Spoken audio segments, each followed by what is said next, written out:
Wow! The city is all decked out! Oh, it's beautiful!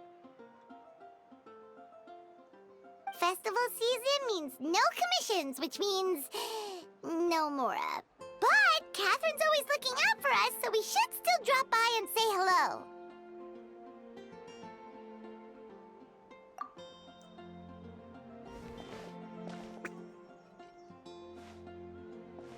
Greetings, traveler. Paimon. Hey, Catherine! Still doing the whole no commissions during Windbloom thing? In general, yes. The people of Mondstadt don't delegate their work to others this time of year. But...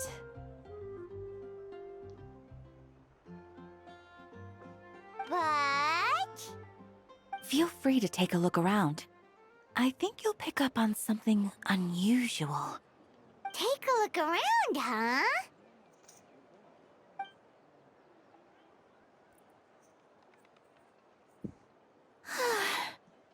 It's finally Windbloom, and here I am ruining everything. You're a bit tired. No big deal. Give it some time. How about doing something fun tonight?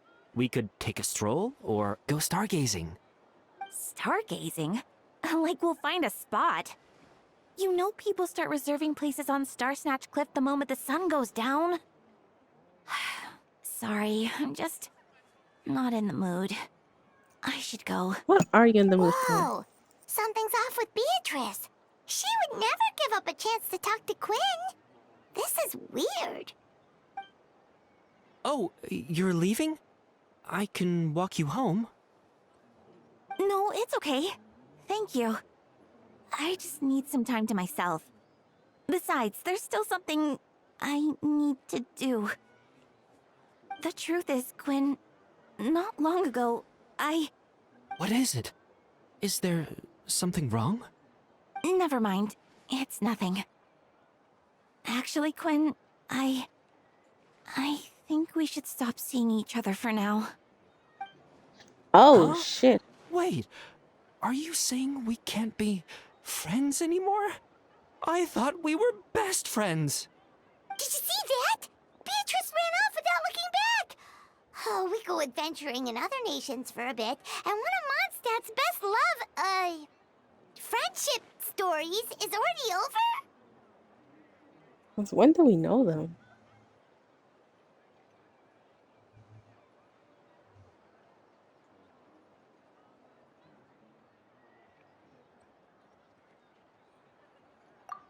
So, is this what you meant by unusual, Catherine? This is just one example. Beatrice has been feeling down for days. But that's not all. Oh, Love is not in the air, that's it's the fine. honorary night in Paimon. Is something wrong? You don't look so good. I know a night should be stronger than this, but I haven't been feeling right lately. I just can't focus. I started sleepwalking out of nowhere. Sometimes I'd even wake up in the middle of the night standing in a random location outside. You should see a doctor. I did, but all the tests came back normal. The doctor said I'm fine.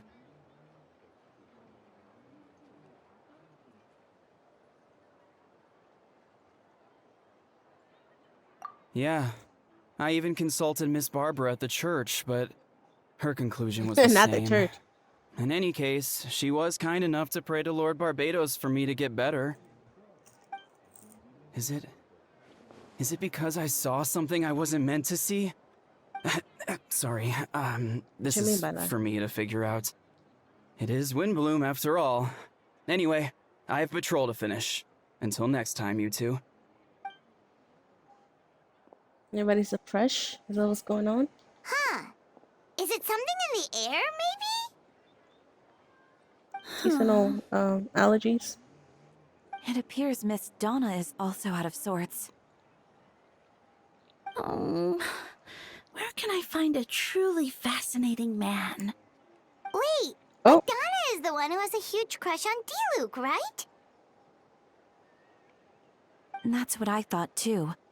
But she seems to have changed her mind. Is that Captain Kaya? Huh. Now that I look at him, he's exactly my type. How come I never felt this way before?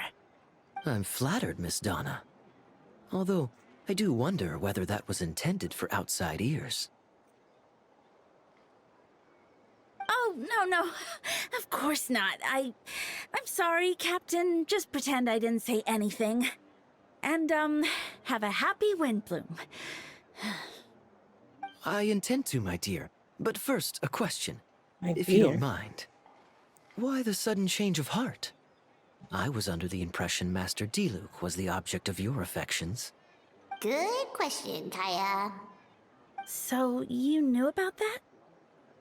Well, Master D-Luke came into the city not too long ago, but when I saw him, it was like the butterflies just weren't there anymore. If I had to compare it to something, it would be like waking up and realizing you're married to a man you don't love. But then I saw you. That's And crazy. it wasn't that something was different about you. I can't really explain it. It was just a feeling. I understand. And I'm flattered I was able to bring back the butterflies. But I do need to see to some business, so I'll take my leave. Oh, here he comes. Well, surprised to see us? Not at all. You are the exact two people I've been trying to find. So, Traveler, Paimon, how have you been?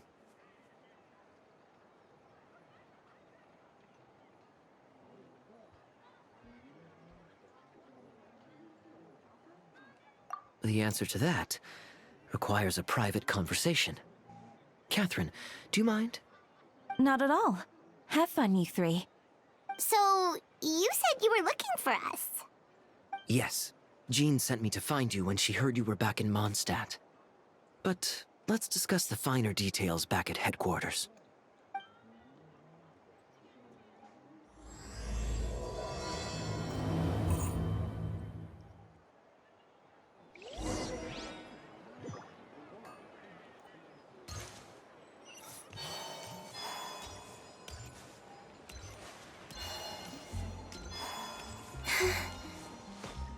I wonder at what point I'm gonna find those two that are supposedly dating.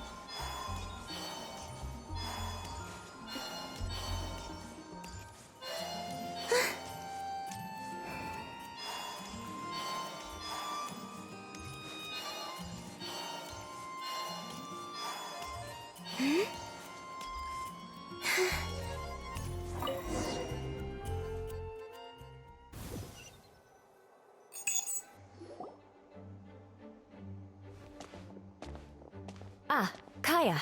You found them. Yep. I managed to track them down. Good. With what's about to happen, it's great to have you in town. Whoa, headquarters are packed. What's going on? Honorary Knight Paimon. Huh, It's an honor to meet you. I believe introductions are in order? Allow me. You have Note, captain of the 2nd company, Skyron, captain of the 3rd company, Eula, captain of the 4th company, and me, of course, captain of the 9th company. Oh, you're all captains? That's right. Master Jean is waiting for you inside. She'll explain everything. Jean! Traveler, Paimon, thank you for coming.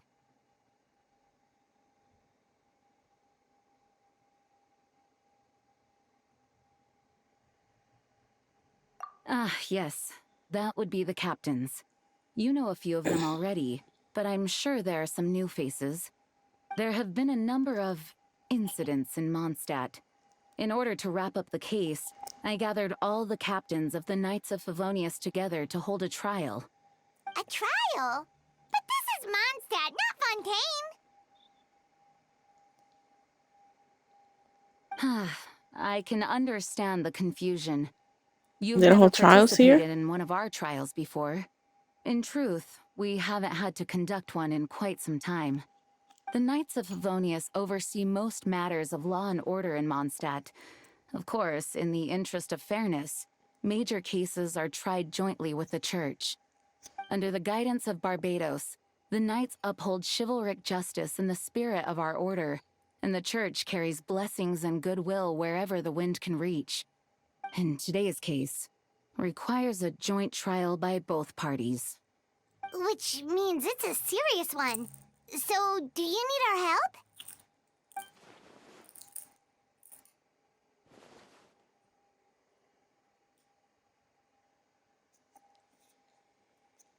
For the other people I just saw in the corridor just now, there was someone Right! missing. He's Or the captain something. of the investigation team! But we didn't see him out there! Huh. A keen observation, Traveler. That happens to be exactly why I called you here. He's In on the trial? upcoming trial against Captain Albedo, we will do our utmost to understand the facts of this case and deliver a fair and impartial verdict. Albedo is the one on trial? What did he do? Indeed. Jean, it's time. Understood. Traveler, Paimon, come with me.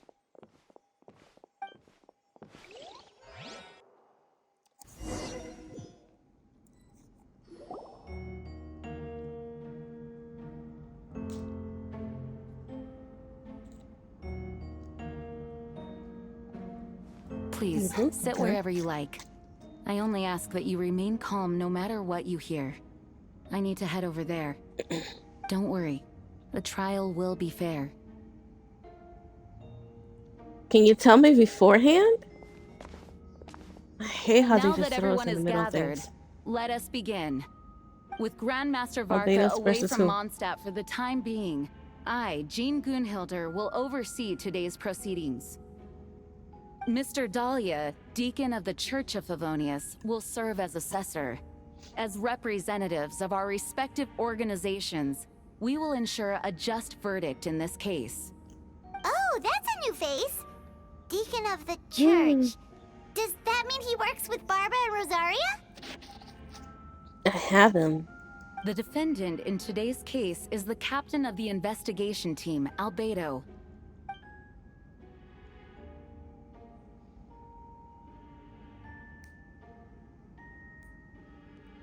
Certain aspects of this case are classified, and it remains uncertain whether the alleged victims are citizens of Mondstadt. As such, this trial is not open to the public.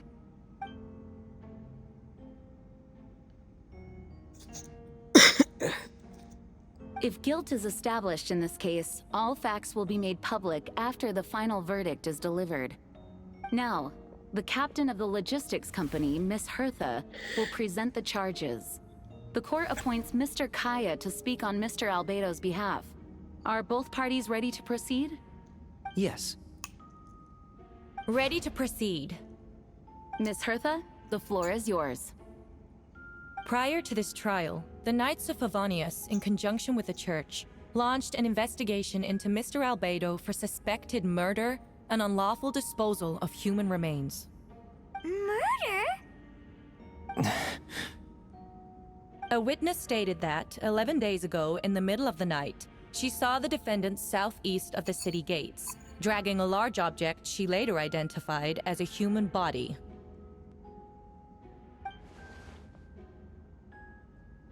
No.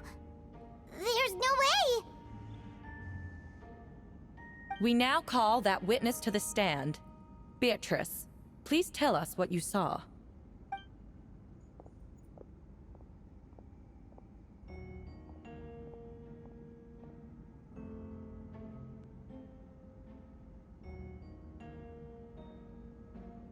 Well, I was out late that night on business.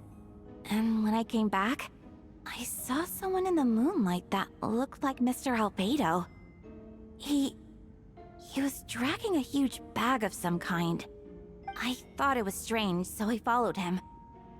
Then, there was a sudden flash of golden light. The bag opened, and inside there was a body. Mr. Albedo's vision allows him to manipulate the ground with ease. So he buried it, and then removed any traces on the ground. Before he left, it seemed like he looked in my direction. Maybe it was just my imagination, but I was terrified thinking he might kill me too. Luckily, he didn't see me. No wonder second place after Fontaine, because I we have now turn to the experience. defendant. Describe your whereabouts that night. I was working in my office, on the second floor of the Knights of Favonius headquarters. That's right. The next day, the defendant submitted his latest environmental report on the Dragonspine region. Considering the length of the text, it must have taken a considerable amount of time to finish. Can anyone attest to the fact that the defendant was working in his office that night? No. Then the length of the report is not a sufficient alibi.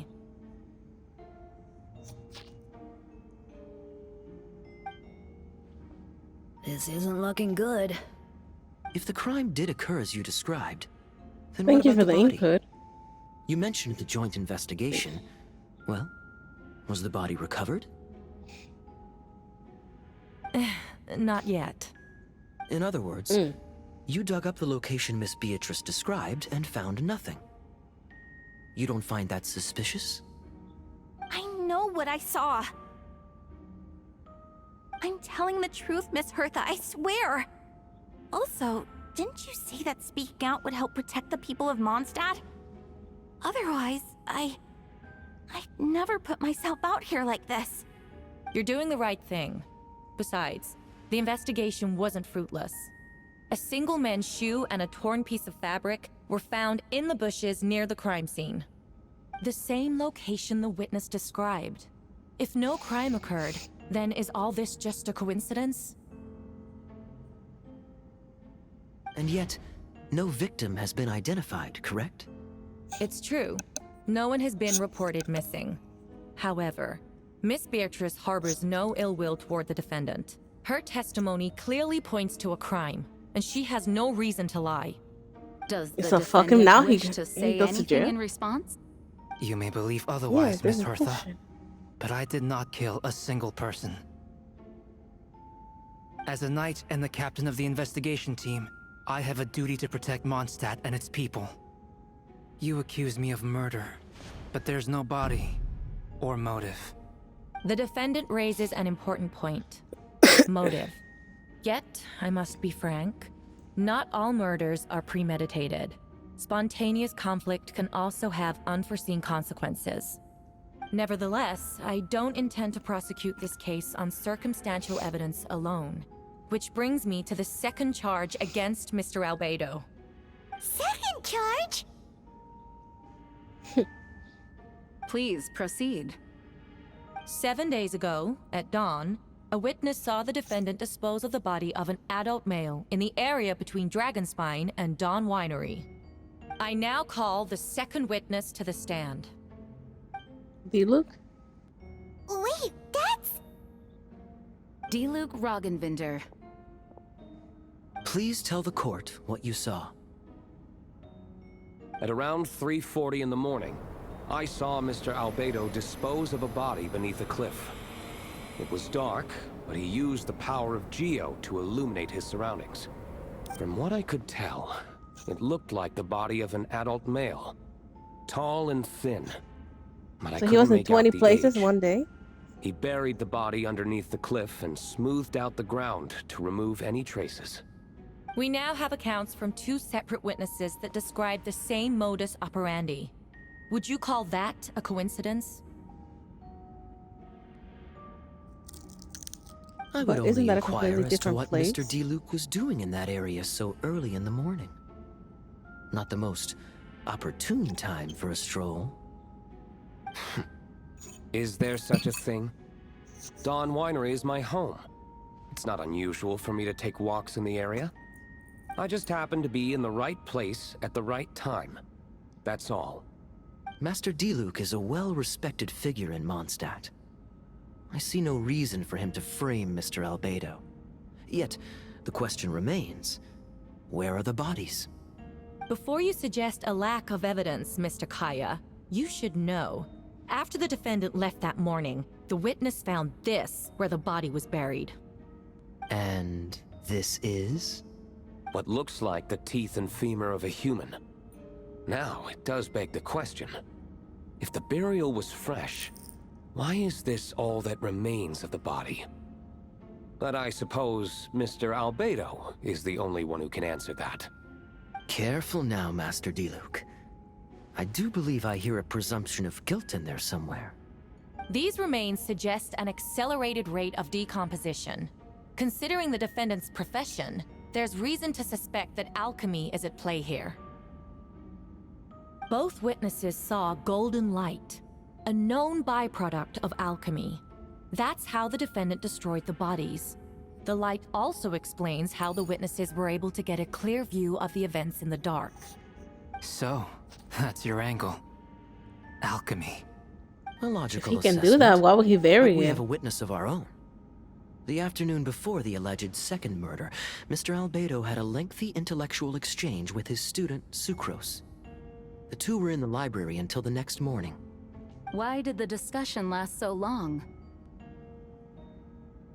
Miss Sucrose was presenting the results of her research. She noticed some flaws in the data and insisted on reviewing her calculations until the next morning, with Mr. Albedo present. That's right. We were in the library together.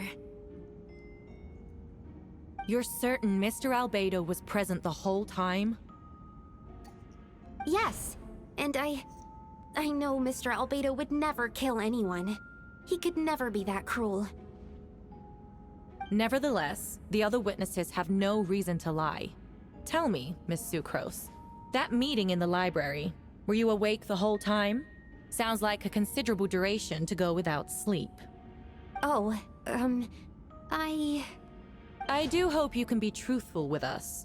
It concerns the safety of countless Mondstadt citizens. A crime like this cannot go unpunished.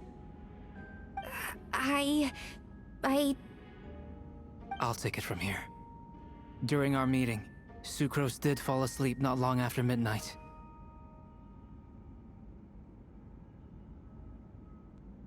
It's all right, Sucrose. You don't have to lie for me. This is a sacred place of judgment. The truth is paramount. Mr. Albedo. I see. Then I'm afraid your alibi cannot be substantiated. Do you understand? Yes. I know claiming innocence without proof isn't enough. But the prosecution's argument has its own holes.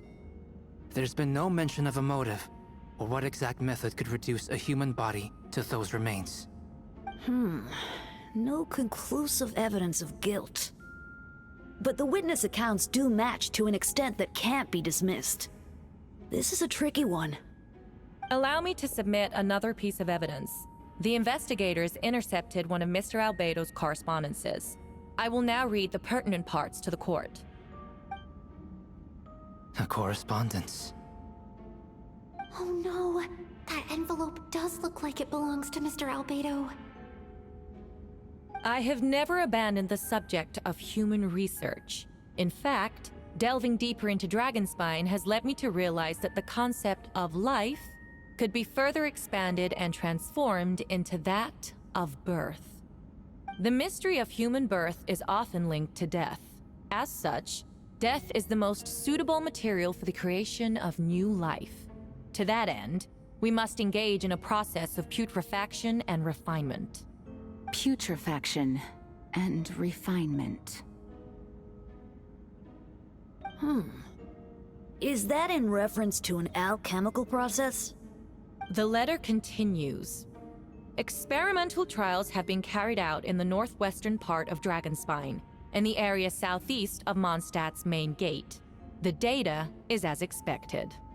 Just as you endeavored to do, I too shall take up the path of creation and break through current limitations to reach a new realm of living beings. I trust the investigators have confirmed this to be the defendant's handwriting, and that the letter makes more than passing mention of putrefaction and refinement. Correct. Not to mention, the locations indicated in the letter match both crime scenes. What more can we trust than the defendant's own words? No, it can't be true. I can't believe it.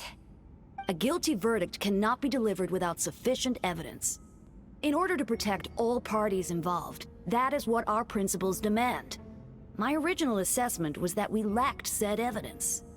But now, it seems the only remaining questions are the identities of the victims, and the specific alchemical process used in this case. Then we are in agreement.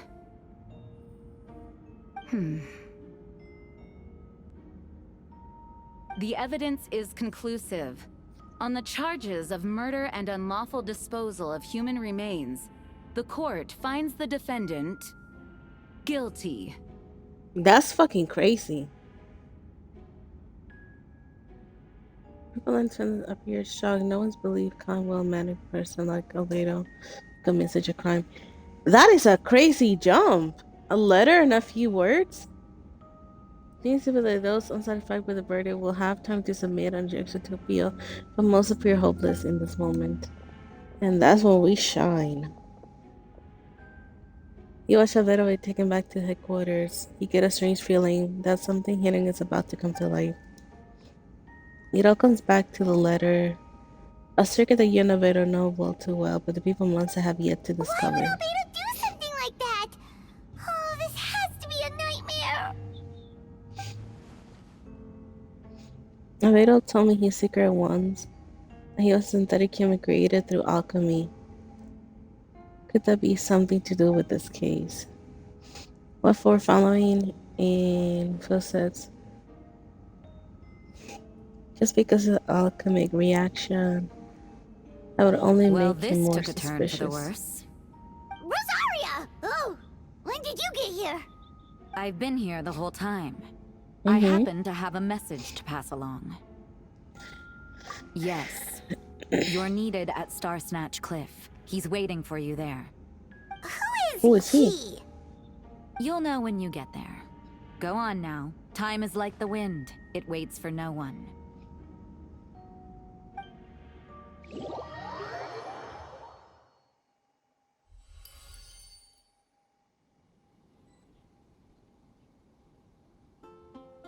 The cards are seems to be related to your past adventures. Would you like to quickly go over those for your experiences?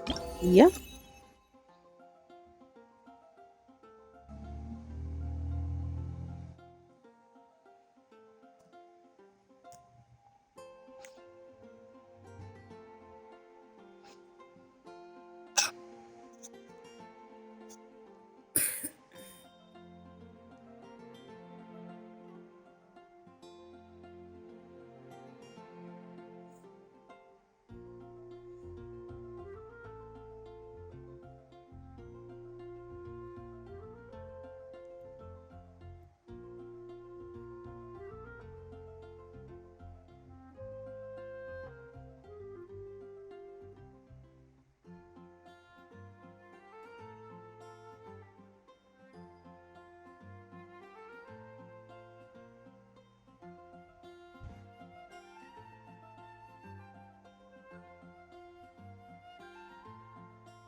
I definitely didn't do this part.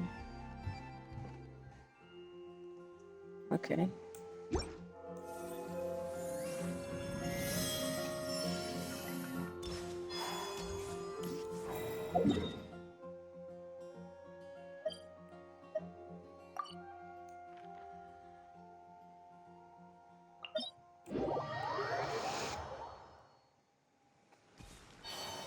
I was thinking, like, is he Albedo again?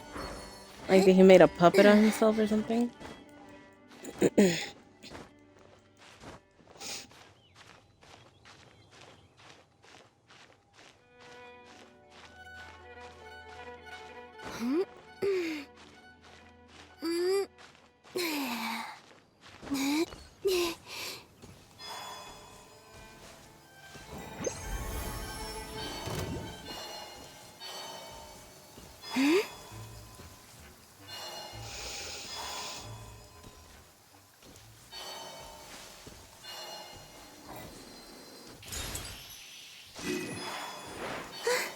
Just chilling there on the ground? I don't think I've seen that before.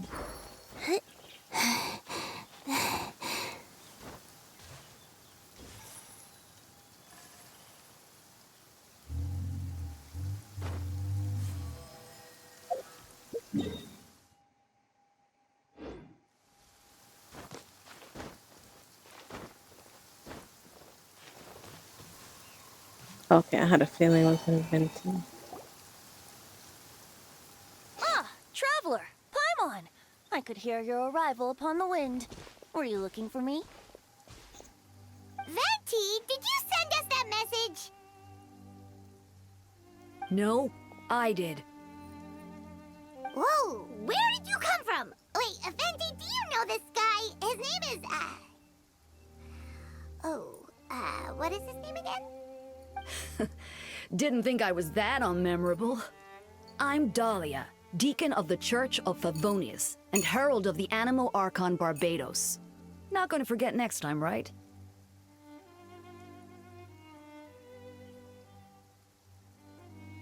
That's right. I noticed you during the trial. The legendary honorary knight. You seem to have a lot of thoughts on your minds, so I thought we should have a chat. After all, I am the Herald of Barbados. If the people of Mondstadt are in danger, I should keep the Animo Archon in the loop. Wait then, you know about... About what? The fact that my tavern-hopping nomad of a friend is Barbados himself? Don't worry, Dahlia and I are close. He knows everything.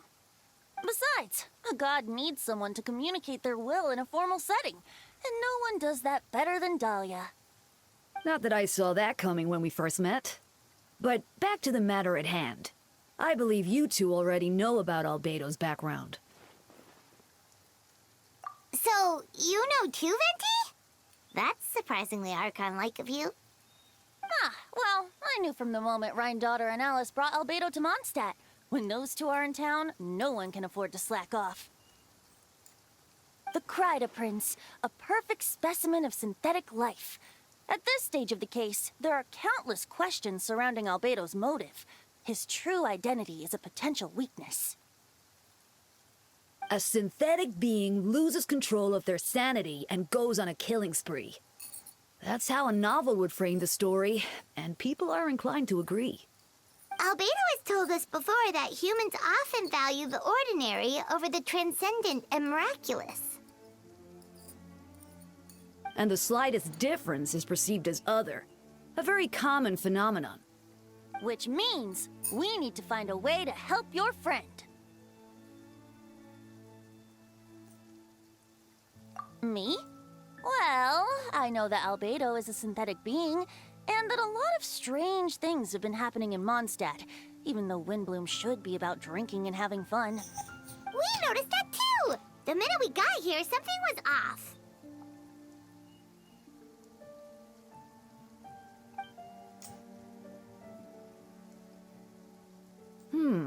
I've picked up on most of those too. Miles is out of sorts, Beatrice seems anxious, Although I didn't know Donna stopped being interested in Master Diluc. So everybody knows? When no love remains for the songs to tell, the world becomes naught but an empty shell. Cruel is said fate, cruel it may be, were it not for a hero who could set us all free. What are you getting at, Bars. Bard? Oh, just making a comment. There are always unavoidable trials in life. At least, that's what Barbados would say. A certain someone is going to need to overcome a trial like that. In such cases, even the Seven know better than to tamper with fate. If only there was a brave soul willing to aid their friend in his time of need. Should he meet a terrible fate, all of Mondstadt could be worse for it. If you wanted our help, you could have just asked, you know. Well, even if Albedo wasn't at the center of this case, protecting Mondstadt is part of being an honorary knight, right? You'll still have help, of course, which is why I prepared a little surprise. Behold! A bomb! Don't worry, I removed Dodo. the fuse, so it's not going to explode. Say hello to the Dodo communication device. So, This is thing before that. belongs to you now? We're old pals. Don't think she'd care if I borrowed it for a few days. Anyway, this invention, with a little help from a trick of mine, will allow us to keep in touch. Just take it out and we can chat. That's all I ask. No matter what comes, you have the wind on your side.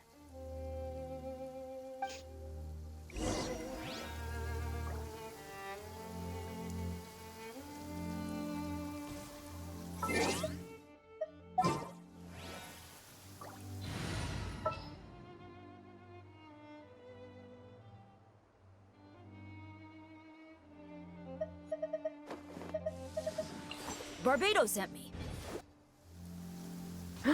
We talked about him.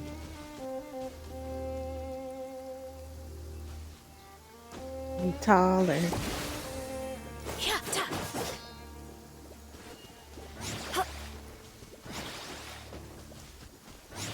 go for it.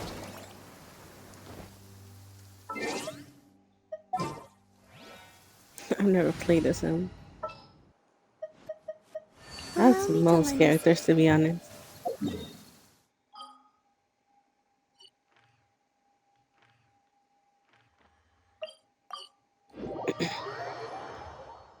The sky is clear again. We should be able to see the moon tonight.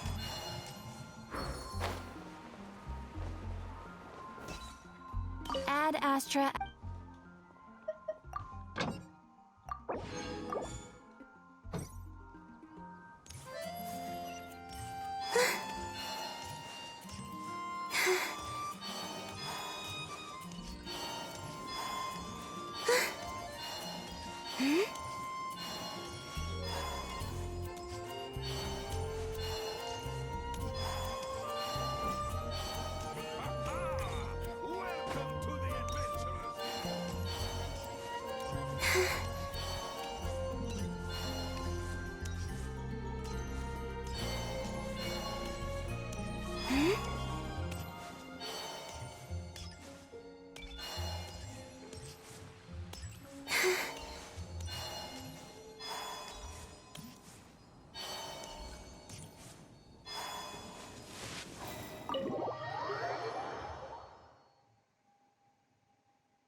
I know you all must be shocked, but the evidence is solid. Albedo's situation is not looking good. I still don't believe Albedo The would do evidence was something like not that. solid. Using living people as alchemical test subjects? It's like something out of a novel. Perhaps it's best for me to remain impartial, but I've worked with Albedo before. He's an alchemist, not a sadist. This version of events is as hard for me to accept as anyone.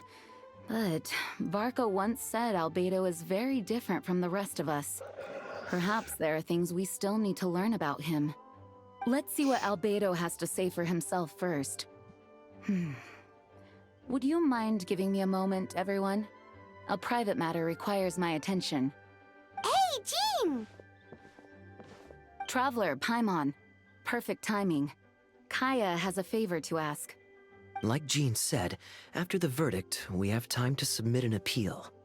And I will do my utmost to convince Albedo to accept. He's been acting strange, and I can't read him for the life of me. But I need you two to start investigating the case. Yes, it's also time for you to get involved.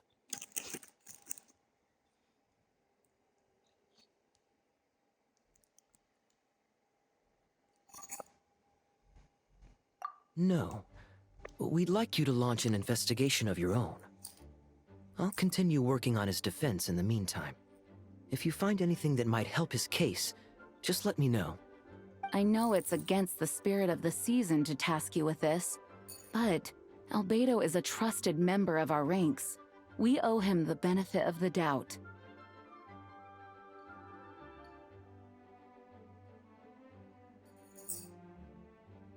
I know you'll get to the bottom of this, Traveler. You've never failed us in our time of need. But what if the accusations turn out to be true? Then you will have done Mondstadt a great service all the same. I'm expecting a retrial. Until then, you're welcome to have a look around Albedo's office on the 2nd floor. I'm counting on you.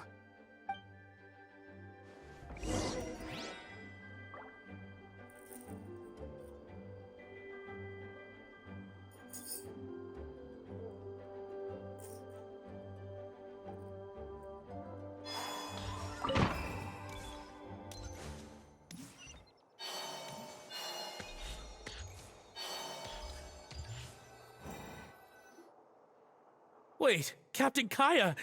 Surely I can't just... These two are here on Jean's orders. She asked them to investigate Albedo's office. Oh, in that case, head on in.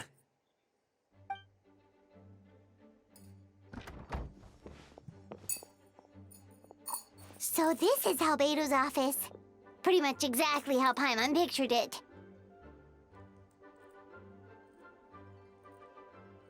All right.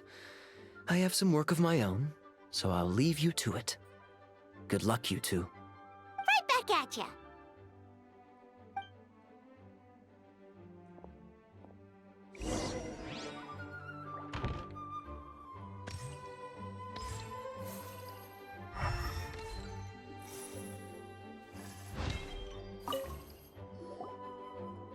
All right, let's see what we can find.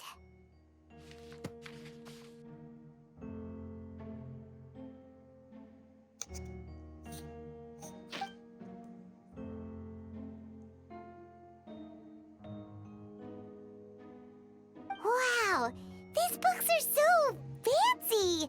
Albedo must have gone to great lengths to get them.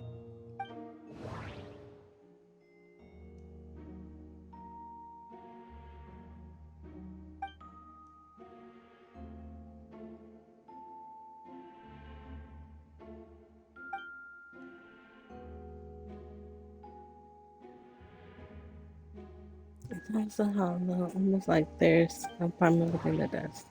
Wait, it looks like there's a hidden compartment under the desk. The death note? The base compartment inside of this is very well hidden.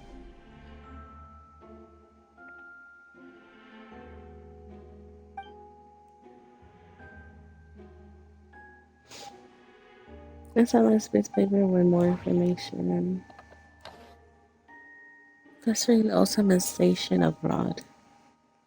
When festering forces and a sufficient amount of life energy collide, the two will repel each other, triggering a powerful side effect. Even I tested this in an alchemical experiment. This also the refinement where stone bring to the shackles life simulator of the project with advanced The name of the project is blotted out in ink.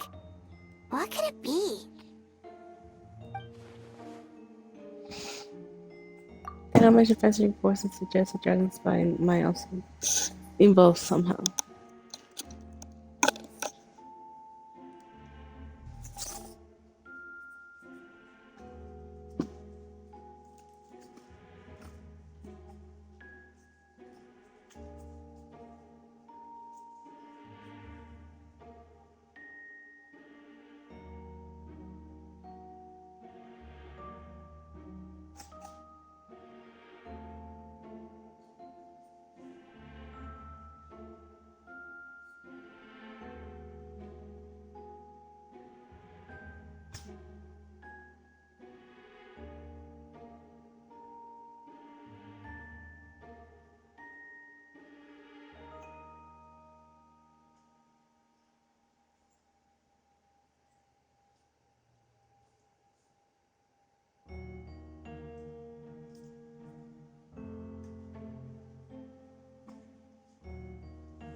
But if the bodies are synthetic, would they consider it real? Huh. What does this mean? Oh, do you think something might also be buried at the last location? Alright, that seems to be it for this place. We should go tell Jean what we found. No, you should go investigate and then go tell her.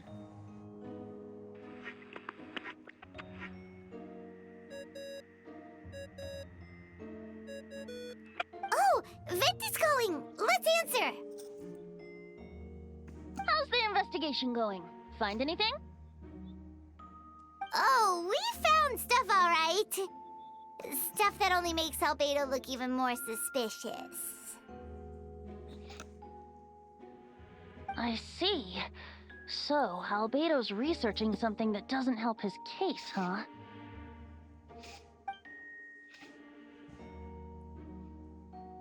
Not promising. We should be grateful Albedo's true identity remains hidden. If it gets out that he's one of Rhindaughter's creations, there'd be no separating him from her past. As we both know, Rhindaughter's approach to alchemy and ethics was pure madness, and the evidence you just found, let's just say it could convince even those closest to him of his guilt. Perhaps even you.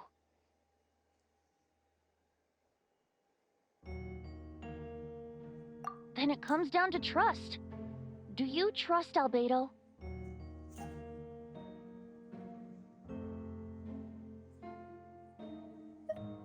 Yeah, he's our friend. We should keep the faith. And if he really is the culprit, he must have had a reason, right? Not that it makes it okay. Maybe he's just not allowed to talk about it. Yeah, that must be it. Either way, a fair investigation means coming to a conclusion presented by the facts.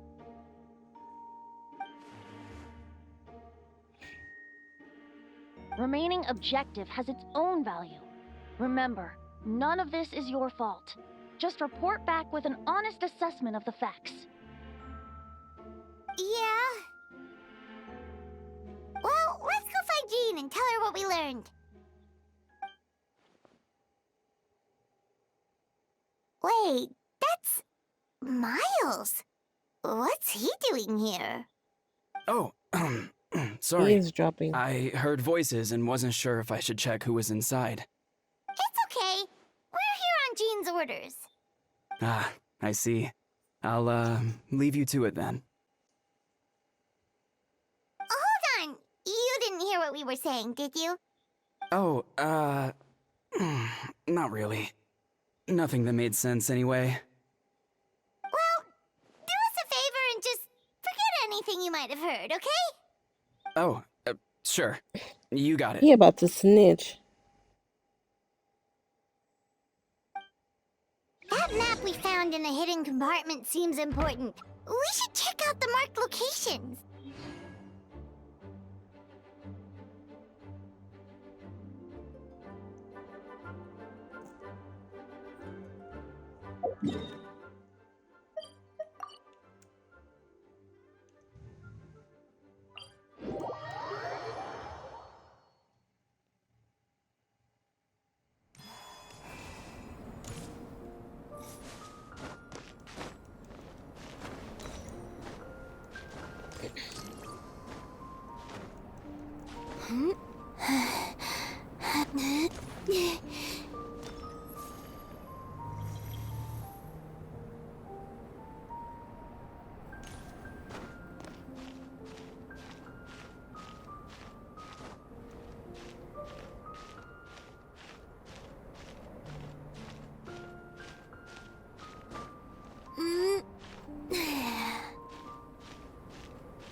Who are you talking about?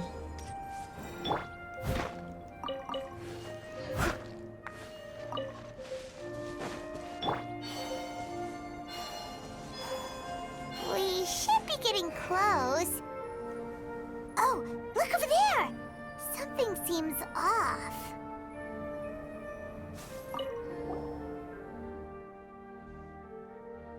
Oh. Columbina? Oh my god.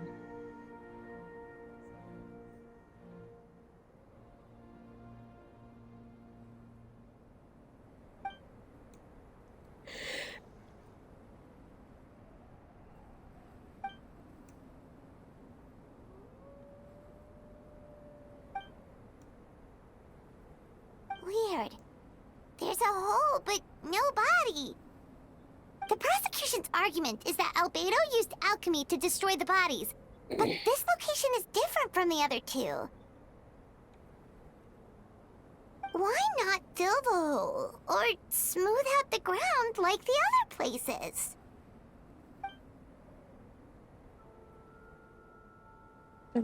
Why not move the traces like the others? If Albedo isn't the one responsible, why is this location marked on his notes?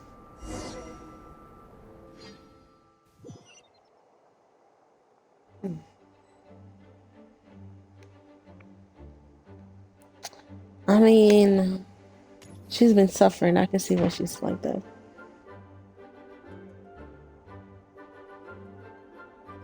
You're back. Did you find anything? Yeah, but none of it helps Albedo's case.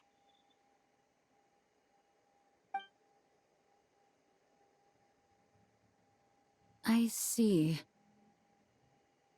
A complicated result, but your efforts are appreciated.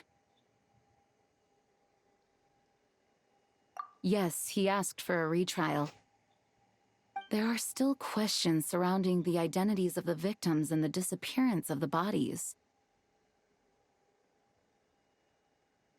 The And yet minimal you remains that were sentence him. uncovered have been sent for forensic analysis, which should provide some answers.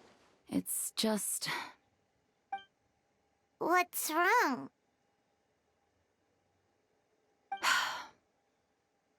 If the victims turn out to be Mondstadt citizens, the situation becomes all the more serious. The second trial would likely have to be open to the public. And I doubt public sentiment will be in Albedo's favor. Yeah, not when the charges are so serious. The second I trial believe is they set to take sentenced place in him. 2 days. I hope you consider attending this one as well. Of course, we'll be there. In the meantime, we should all just stay positive. Well said. When the time comes, I'll carry out my duty to the best of my ability.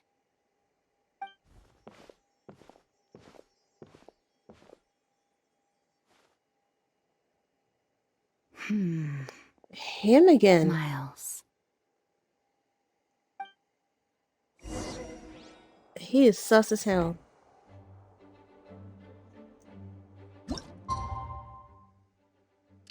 We're just gonna wait for 2 days? We're not gonna keep investigating?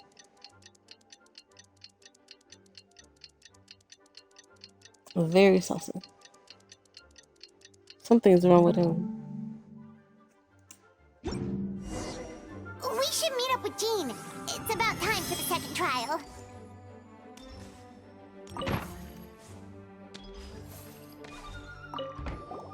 Ah, you two. Let me know if you're ready and we'll head out. All right, follow Ready me. as ever, I guess.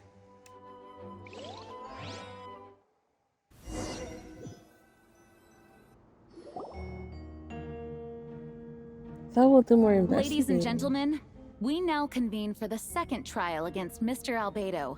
I, Jean Gunhilder, will once again oversee the proceedings.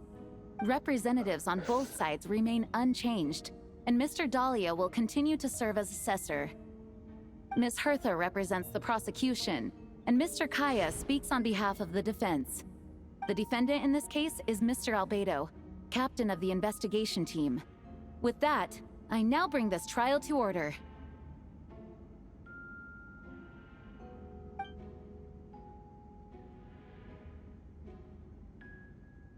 Miss Hertha, have the investigators made any new discoveries? Yes. We sent the teeth and the femur bone found at the scene to the church's medical office, and were able to conclude that these are, in fact, human remains. In addition, the investigators were able to identify several Mondstadt citizens who appear to have been missing for quite some time. Forensic analysis of the remains allowed us to pinpoint the age and gender of the deceased. Interestingly, one of the missing individuals matches that profile to a T. The medical office couldn't spare the personnel, so Miss Rosaria is here to present the results to the court. Hanselman, male, 46 years old. Marital status, single. Occupation, hunter. Consistent with the conclusion in the last trial, his disappearance went unreported, likely due to his lack of relatives. In addition, medical records show that he sustained a mechanism-related injury to his leg 3 years ago. The damage on the femur bone Mr. Diluc found is consistent with such an injury. Therefore, we can conclude that one of the victims in this case is Hanselman. A specialized technique was likely used to accelerate the rate of decomposition. Is it reasonable to assume this technique to be alchemical in nature? Alchemical or magical. Both are possible. Thank you for your testimony. The identity of one of the victims is now confirmed. But what about the defendant's motive? Considering what he wrote in the letter, we can deduce that the defendant needed subjects for an alchemy experiment. Who better than individuals whose disappearance would go unnoticed? In other words, he sacrificed the good people of Mondstadt for his own gain. A truly vile act. In addition, another witness has agreed to testify. Miss Donna, if you would. Not good. Wait, she was acting weird as well. I'm sorry it took so long for me to come forward, but the night Master Diluc saw Mr. Albedo, I was there too. Oh. I was camping with a friend and we decided to stop near Dragonspine. I couldn't really get comfortable that night, so around dawn, I decided to go for a walk. And that's when I saw Master Diluc. I thought it might be nice to, chat. So I headed in his direction and then I saw it. Someone at the bottom of the cliff was getting rid of a body. I was terrified the person might see me. Even after I fled, I couldn't shake that fear. And I started to wish I never had a crush on Master Diluc in the first place. Oh, that's when it happened.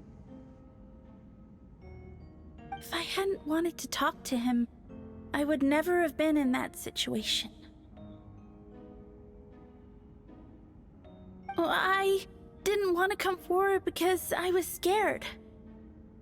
But Miss Hertha convinced me it was the right thing to do. I'm sorry it took me so long. I see. Just stepping forward was brave enough, Miss Donna. The court thanks you for your courage and commitment to justice. Yes. Thank you. The two witnesses corroborate the same sequence of events. That just leaves the question of how the defendant disposed of the bodies. I believe the answer lies in the alchemical technique mentioned in the letter. The defendant is the most accomplished alchemist in Mondstadt. He has the skill, no question. A special investigator also uncovered some relevant evidence on that subject. I will now present it to the court. Wait, does she mean...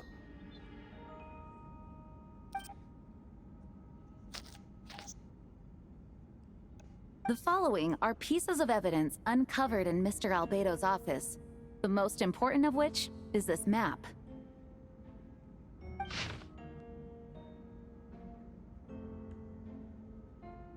This map was found with the defendant's notes. The markings correspond with the description in the letter and the locations of the crime scenes.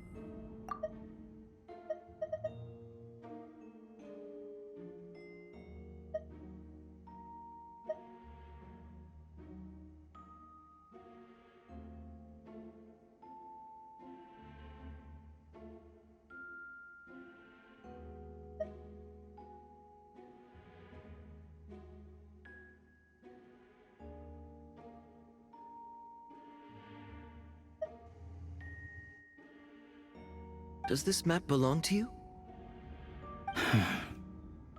Yes. Were you the one who marked I know these he's not locations? guilty, but like, Yes. You do realize that's basically an admission of guilt, don't you? The evidence against you is nearly insurmountable. No.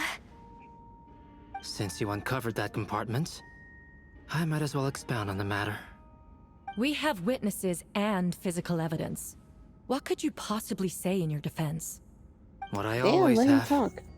I never killed a single person. Ugh, you have some nerve. Saying that when the evidence is stacked against you? Miss Hertha, you've presented a meticulous and convincing case. I'll give you that. But I will not admit to something I didn't do. So, what? You're just going to bombard the court with excuses? That's a rather dismissive way to refer to an innocent man speaking in his own defense. Besides, I'm not making excuses. I'm exercising patience. That won't make the charges against you disappear, Mr. Albedo. Perhaps not, but patience comes with its own reward. It's easy for things to remain buried in snow, until someone comes along and brushes it away.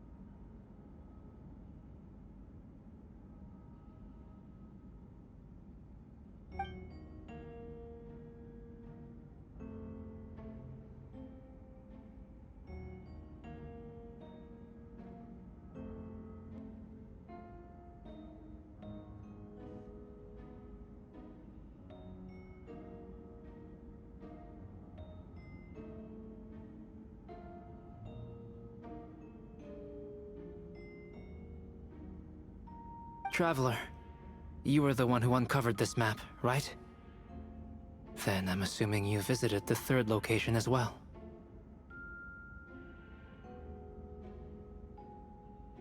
Can you tell us what you found?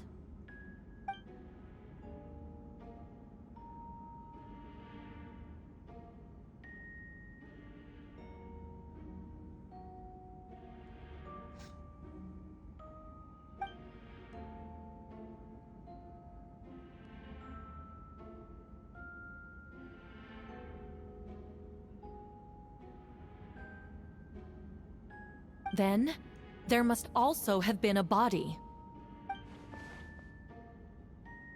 Think about it. Looks like it's missing. Well, the snow, he can manipulate the snow, so. The third marked location is in Dragonspine. We only knew about it because we found the map in the hidden compartment. During our investigation, Paimon and I discovered a hole beneath the snow, big enough to hide a human body. There were also claw marks around the outside. But there was no body or any remains whatsoever.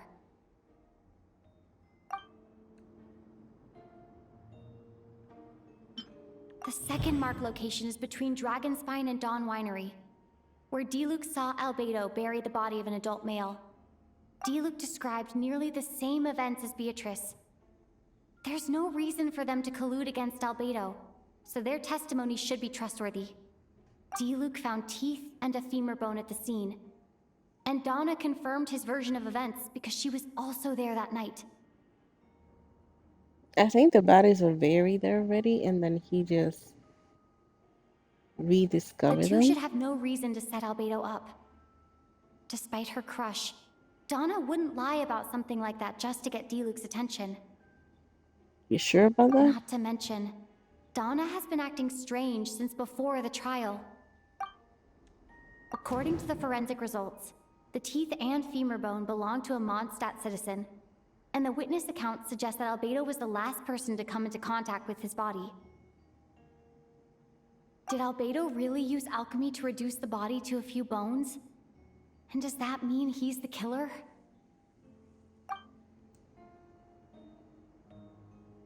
No, that doesn't make sense. The second mark location D-Luke described near D-Luke found teeth and a femur bone. The two should have no reason to set Albedo, not to mention Don.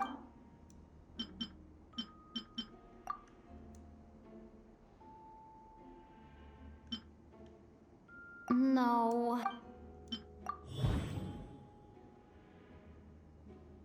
Albedo marked these 3 locations on the map found in the hidden compartment.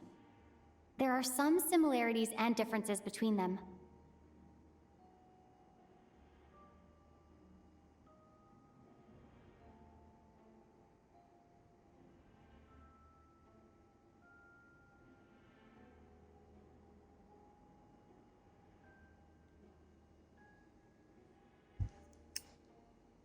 Based on what we know, all 3 locations were likely used to hide bodies. The holes dug in each area certainly seem big enough, but unlike the first 2 locations, there were claw marks around the hole in the 3rd location, and no witnesses saw anything happen there. Dragonspine is home to all manner of monsters and wild animals. Could some kind of creature have dug up the body? But why wasn't that the case in the other locations? The marks didn't look fresh, which means the hole at the 3rd location has been there longer than the other 2. But if the hole at the 3rd location wasn't made around the same time, does that mean it's connected to a separate incident? Dragonspine has a frigid climate and is covered in snow all year round. Even so, it's home to various monsters and creatures that can withstand the cold.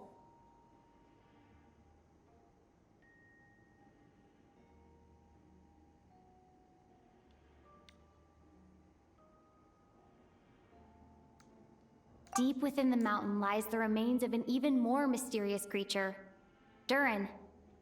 Although the dragon has been dead for a long time, he still possesses a peculiar life energy.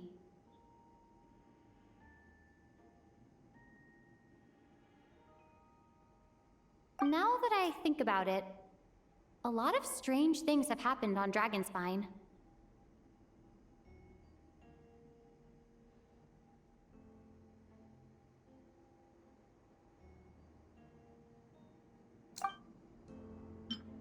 Most people know Albedo as an alchemist and the captain of the investigation team.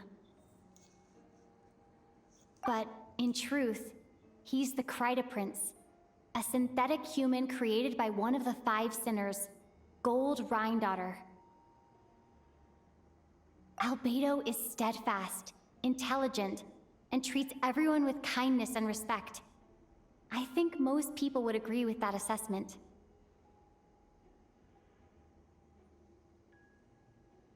He's also a calculated thinker. It's fair to say that if he did commit a crime, it would likely be well concealed. Up until now, Albedo has never displayed any ill will toward humanity, and he also still seems like his normal self. As his friend, I shouldn't reveal the truth about his identity. That would only make things worse for him.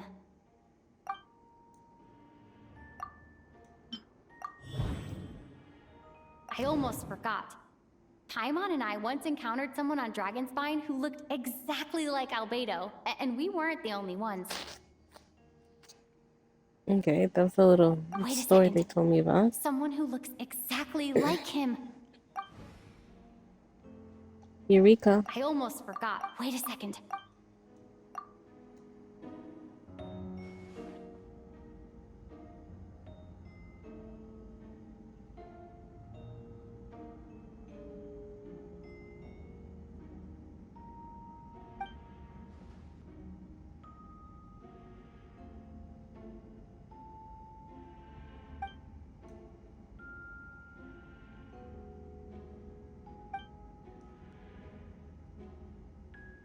I'd like to address the court, if I may.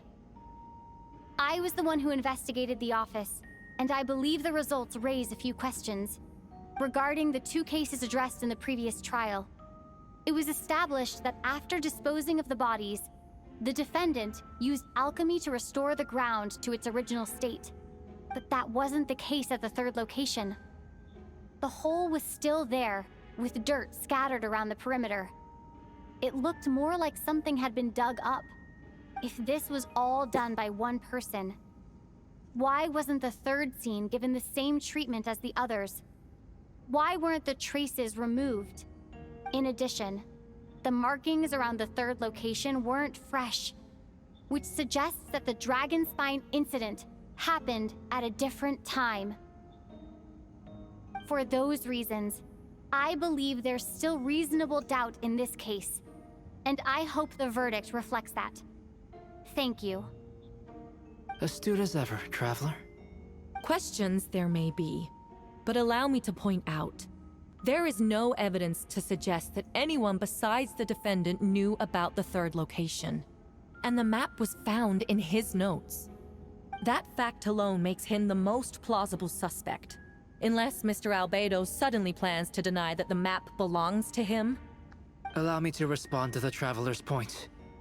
If all I cared about was proving my innocence, I would indeed do as you described, Miss Hertha, and deny any connection to that map.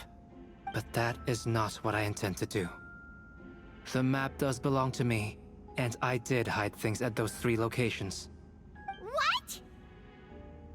There were indeed bodies at each location. And I did kill and bury someone on Dragonspine. Ha! So you admit it. Let the Oh my record God. reflect that the defendant has confessed to his crimes. You're mistaken, Miss Hertha. The story doesn't end there.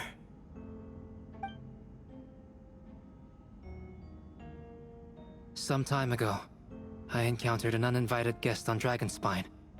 Someone who wanted to take advantage of the deserted nature of the region to eliminate me in secret. His desire to kill me led to an altercation where I killed him instead and buried the body on the mountain, the 3rd location marked on the map. Actually, the traveler Amber, Bennett, and I were with Albedo that day.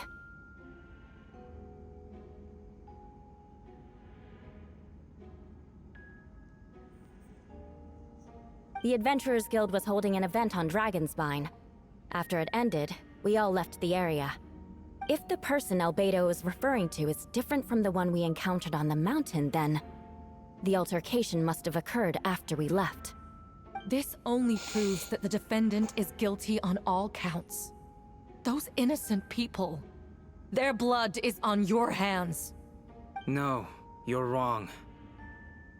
You deny it? After admitting to murder for the whole court to hear? You've clearly lost your mind. If you Chill, would let me lady. finish, Miss Hertha, I could get to the important part. The man who attacked me on Dragonspine was my height, with blonde hair and blue eyes, dressed in clothes nearly identical to mine. So, someone who happens to look exactly like you? Exactly like him?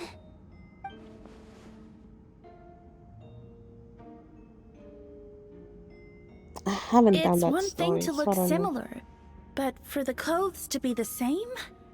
What's going on? I don't want to be here anymore. Regardless, Oh my God, the Beatrice. important thing is that you admit to killing someone on Dragonspine. Yes, enemy, I lady. killed someone that day. Someone who looked nearly identical to me. But I never said that someone was a person. I Dun, dun, see. dun. Then, it appears I need to withdraw my testimony. What? Everyone! I brought her! Wait, you... The person who just came in, isn't that Hertha? What's going on?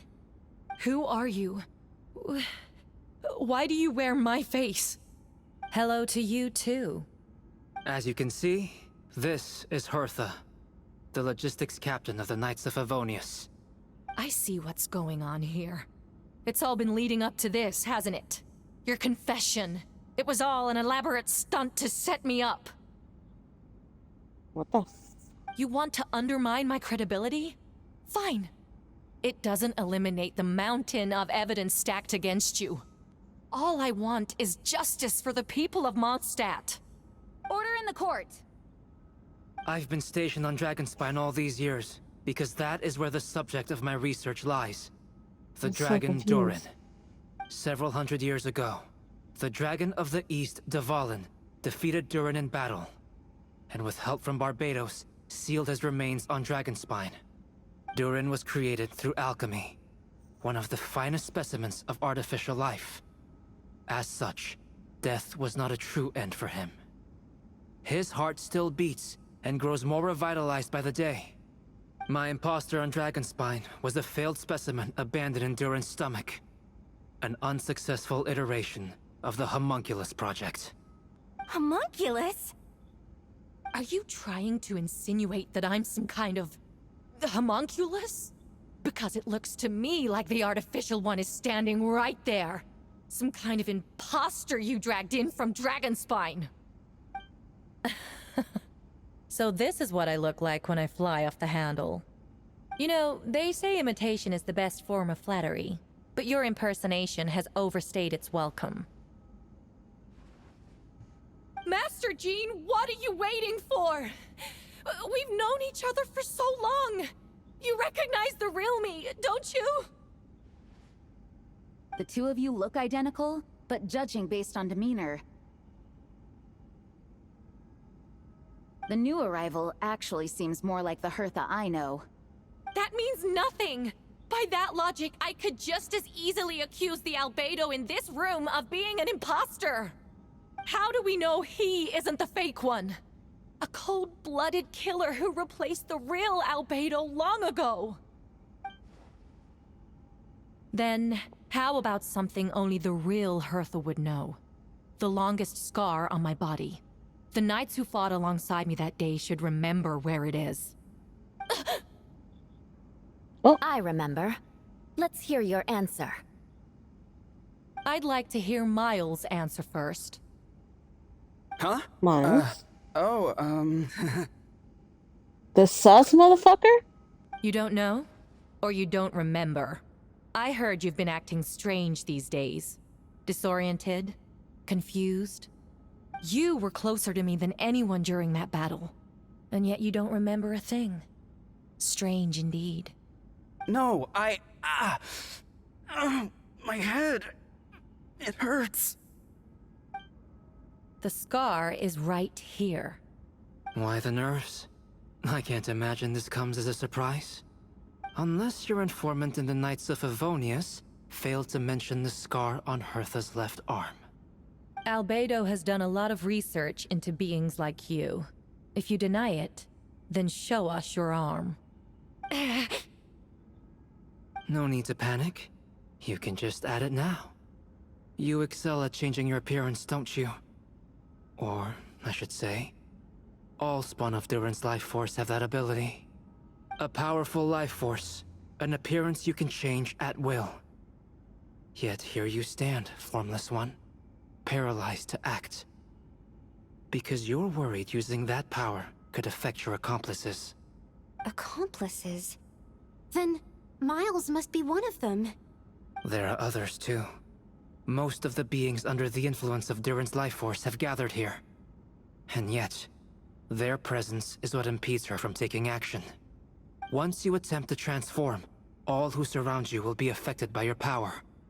You can't control it, because in this network of living beings, you serve as the core. Show us your arm. Ugh! Have it your way! Whoa! Come on, let's go! Oh. Hey, they're shielding the imposter! She's trying to get away. Stop her! Don't let anyone stand in your way! There are others trying to get in! Must be more people under her control! Time to get moving, everyone. Whoa! She just leaped across the room! After her! I wanted to see it. It's time. All units move out. Third company, keep on the imposter's tail. We finally have a chance to talk. But before I explain the events of the past few days, I'd like to make a few things clear. First, can we chase I him never first? killed any of my fellow citizens, and I never used human remains as part of an alchemical experiment. Second, the events of the past few days were all part of a plan. Most of the members of our order were in on it. As for the witnesses, Master Diluc picked up on the situation long before today's proceedings. What a bitch. Why don't they tell us beforehand? Indeed. Follow me. I hate when they do that. Let me know the plan. Oh shit. How are there monsters in the city? They are all monsters from Dragonspine. An attack is imminent, but fear not. We've been preparing for this. We've been monitoring the resurgence of Durin's life force. Its festering nature agitated these monsters. We knew it was only a matter of time before they advanced on Mondstadt. And so, we made preparations for an inevitable battle. I was hoping you two could join me and provide assistance in the battle to come. No choice, right? Where's our first stop? The top of the city wall. Oh my god. Yeah, I think the first story of Durin is when he's a little dragon or something. And then he becomes like a full human. But I think they see him as a full human towards the end of towards the Walking Moon chapters later on.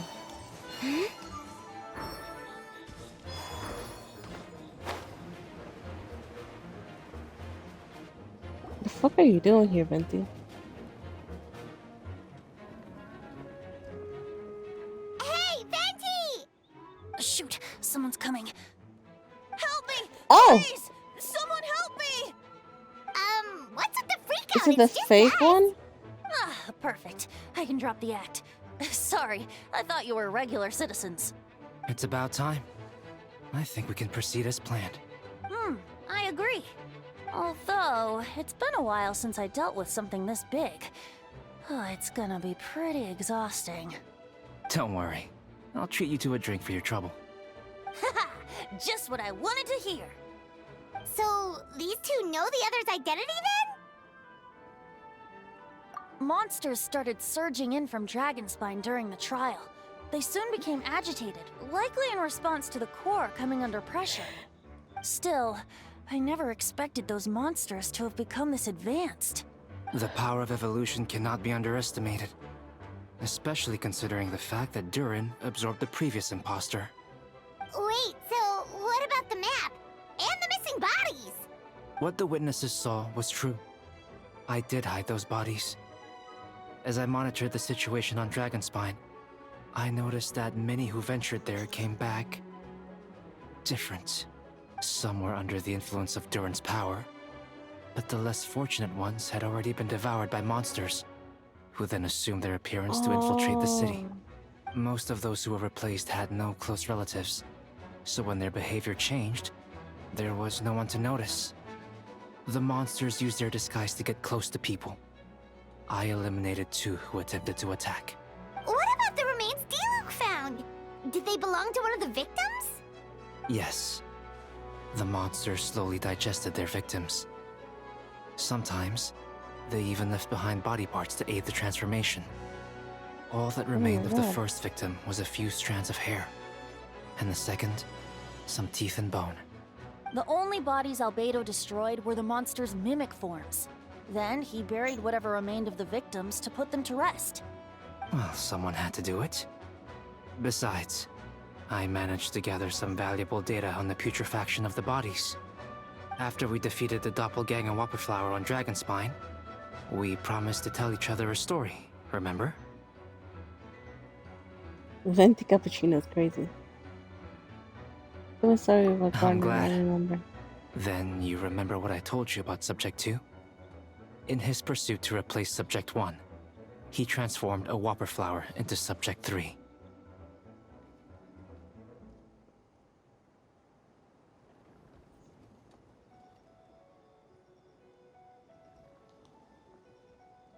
Yes, that would be Subject 2.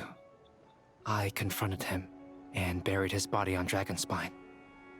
So, you see, at one point, there was something hidden in that hole you found. But Durin is becoming more revitalized by the day. Under the influence of his power, the monsters dug up Subject 2's body and returned it to Durin's stomach. Durin absorbed the failed creation along with his knowledge and way of thinking.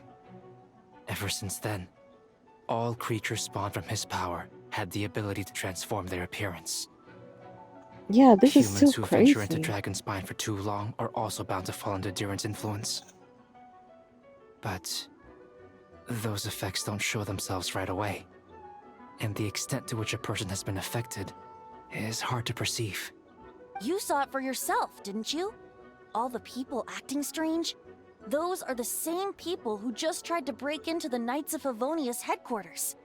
Durin's power remained dormant within them until, finally, it surged to the surface and seized control. That was also our goal.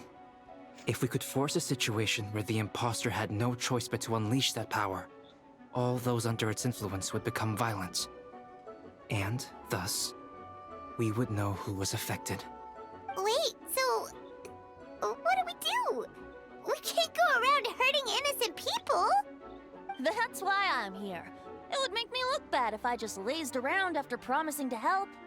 We will use the power of Animo to restrain them for now. That should give the Knights the chance to subdue them without harm. A specialized team will deal with them later. Alright, that's the long and short of the situation. It's time to activate that thing, right? Yes. So, if there are little secrets other people shouldn't know, my identity, for example, keep it to yourself, okay? Alright, this should do it.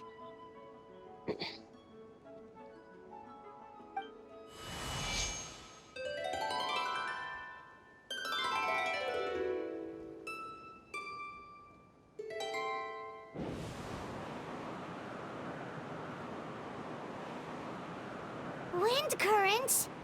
Paimon's never seen this many. There should not be currents across the whole city. Everyone, can you hear me? Loud and clear. All units, what's your status? All good. We have enough manpower to provide support. Requesting assistance at the side gate. Heading over now. Whoa! It's long-distance wind communication! How is that even possible? It's all thanks to Lord Barbados. With this blessing, we will succeed in defending our city. Actually, if you face away from the current and whisper like this, no one can hear you. No wonder you're crouching down there like you have something to hide. You didn't have to broadcast that. Huh? That voice? Venti? Is that you? Oops. Oh, you know, just a wandering bard calling for help. Thank goodness the Traveler, Paimon, and Albedo found me. Got me out of a tough spot. Ah, right. Now that you're okay, we should check on the status of the other areas. Thanks, friend. May the Animo Archon protect you. These motherfuckers. I've got things covered here.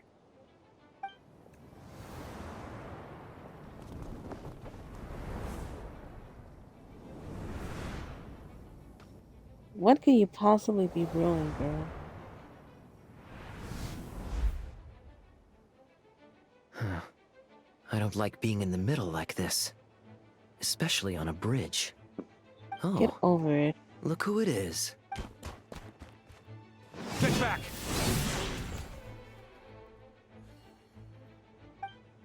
Phew. That was a close one. I suppose thanks are in order, Master Diluc. I appreciate the help.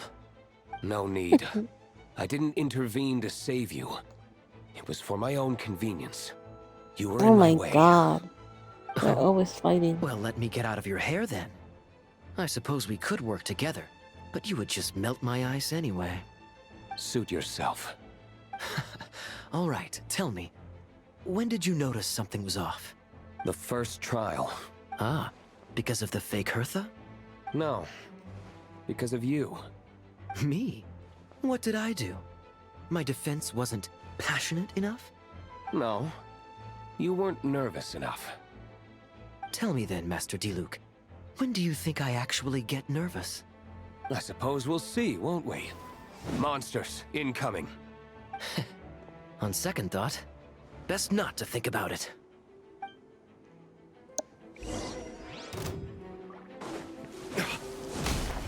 Verdict is...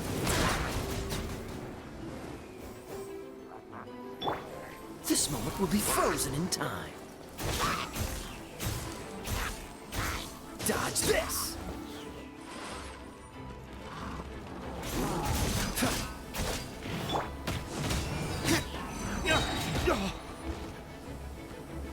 Burn!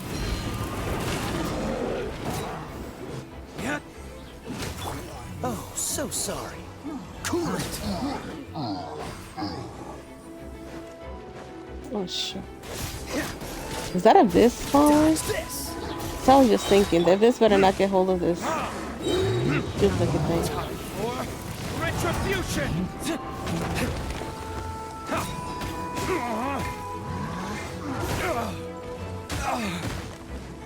Oh my god, brother. This moment will be frozen in time.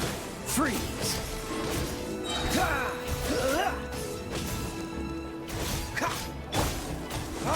Burn!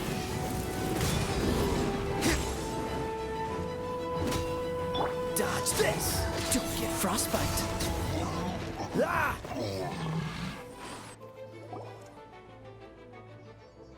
They're over there!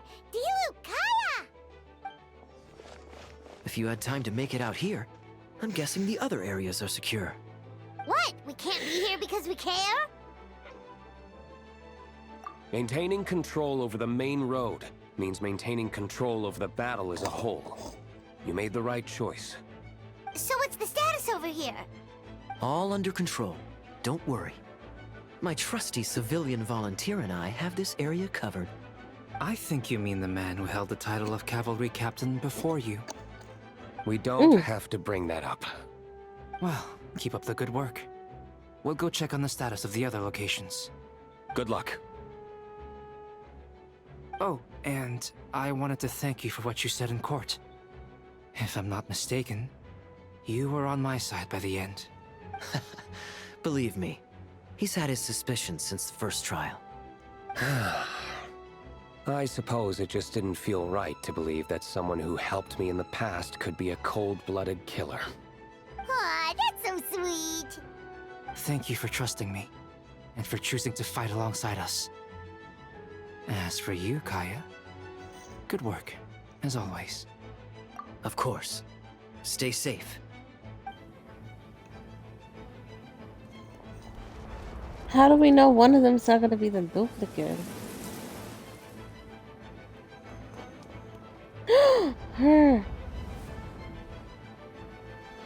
Everybody getting busy, okay.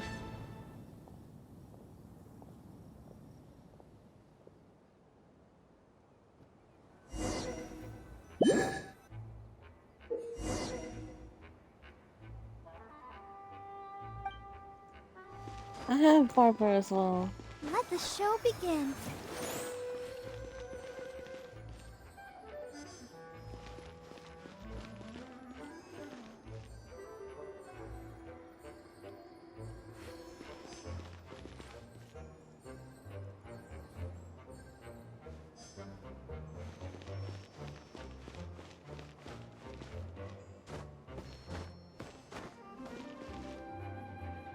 Let's dance.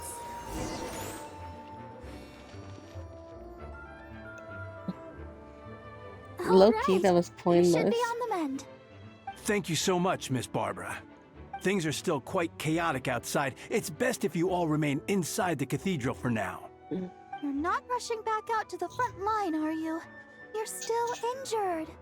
Don't worry, Miss Barbara. I'll try not to put myself in harm's way. I can help with the logistics from the back.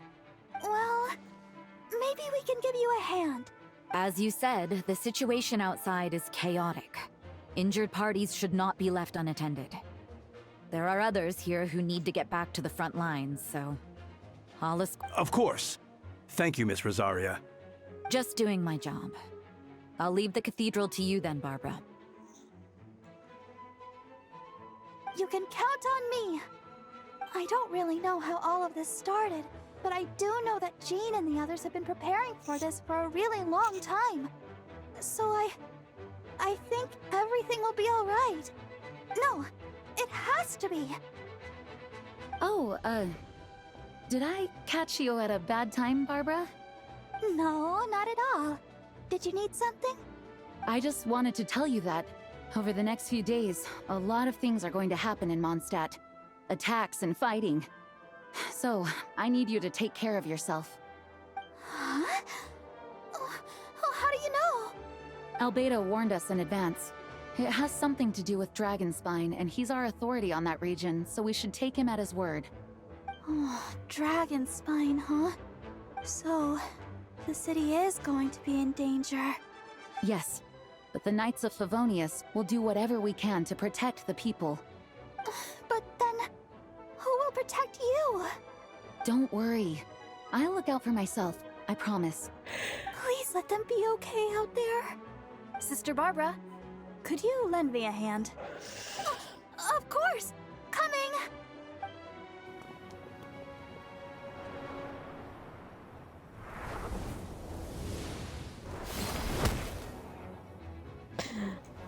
Noel. Bennett, everybody putting in the work, okay. They're here. It's just everybody that's from Mondstadt is there. On guard, everyone! Incoming monsters at 11 o'clock! Looks like we've got 25 hilly churls, 2 blazing axe-minded churls, and a bunch of different slimes. Prepare elemental countermeasures! Roger that.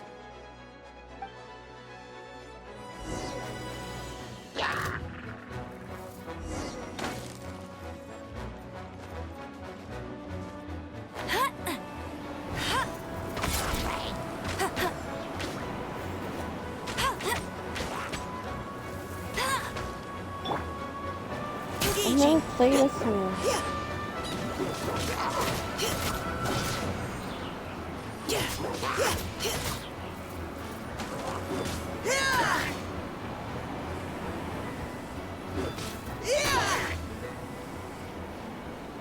You had your chance. Get him!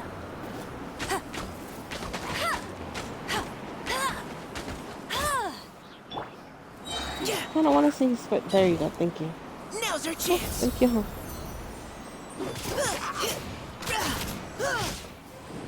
What the fuck does that do? Neutralizing threats.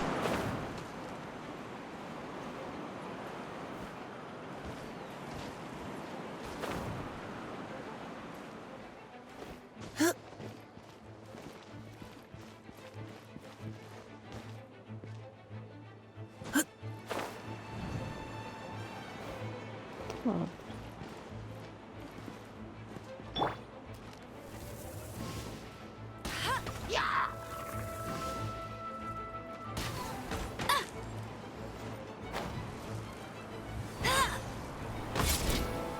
Go, go, Baron Bunny!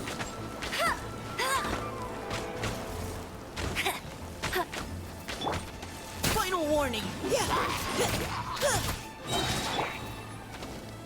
No one escapes my sights!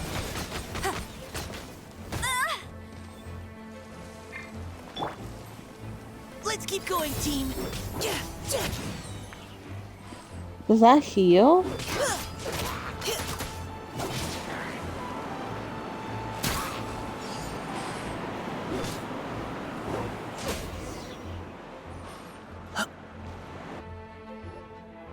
All units are now in position. Hertha! Oh, jeez, your voice scared me just now. What? Still caught up in the imposter incident? I thought Duh. you knew about the plan. Well, after you up and disappeared one day, all Master Jean told me was that you'd be gone for a while on an important mission, and that it'd be better if people thought you were dead. And then, Crazy. what do you know? Someone who looks exactly like you appears out of nowhere 2 days later. If Master Jean hadn't told me about your mission, I would have fallen for it hook, line, and sinker. Yeah, that's quite a scary thought. I get chills just thinking about it. A monster replacing someone close to you, and you're none the wiser. Don't worry.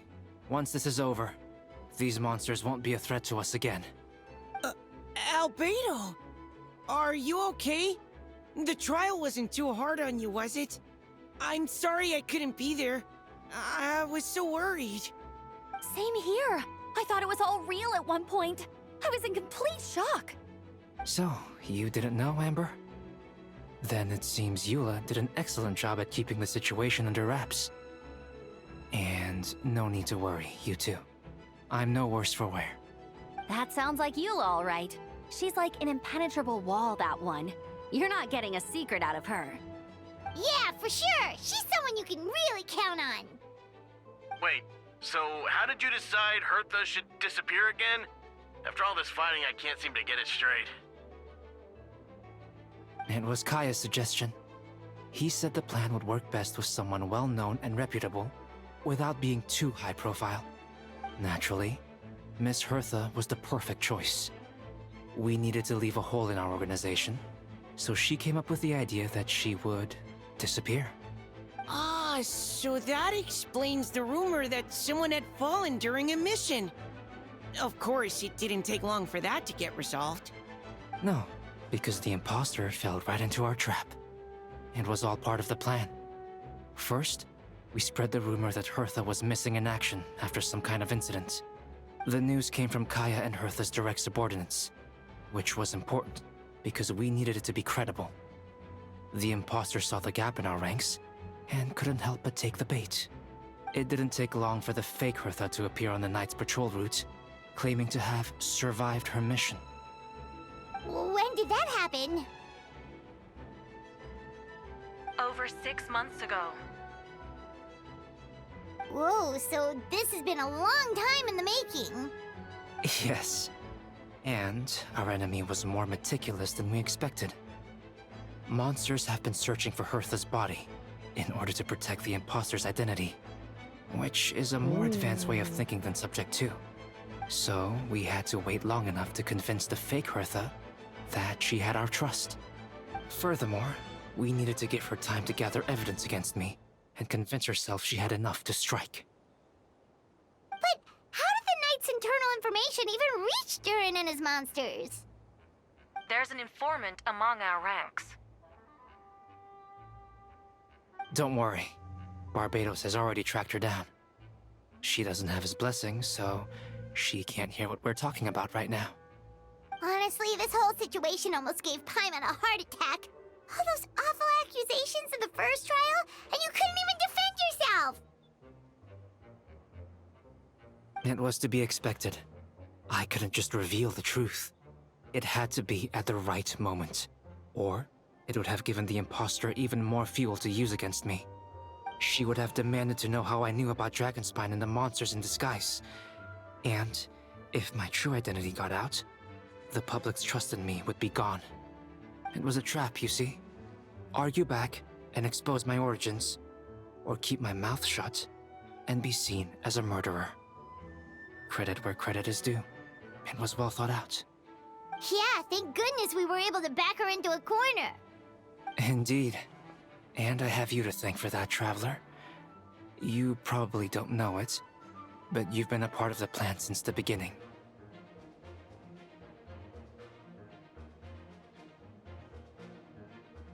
And for that, you have my sincere apologies. I know I kept you in the dark, but I had a reason.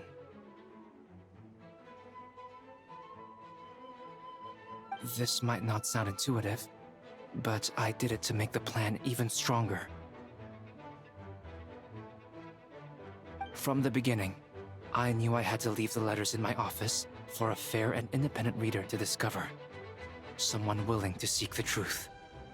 Naturally, I thought of you. I knew you would return for Windbloom. I knew you would agree to attend the trial. And I knew your sense of responsibility and justice as an honorary knight would compel you to start your own investigation. The fake Hertha, Subject 2, has met you on Dragonspine before. If she thought even you had lost faith in me, her confidence might get the best of her. The perfect time for us to strike. Albedo's right. You were part of our plan from the start. I hope you don't take offense at our decision to keep that from you.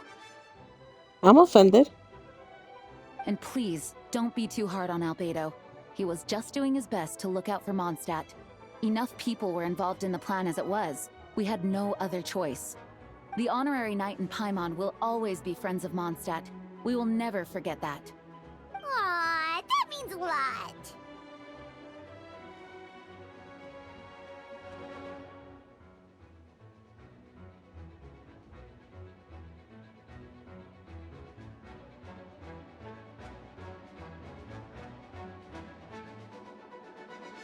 It is us who should be thanking you, honorary knight. Wait, was that you just now? Let's go to the side gate to check it out.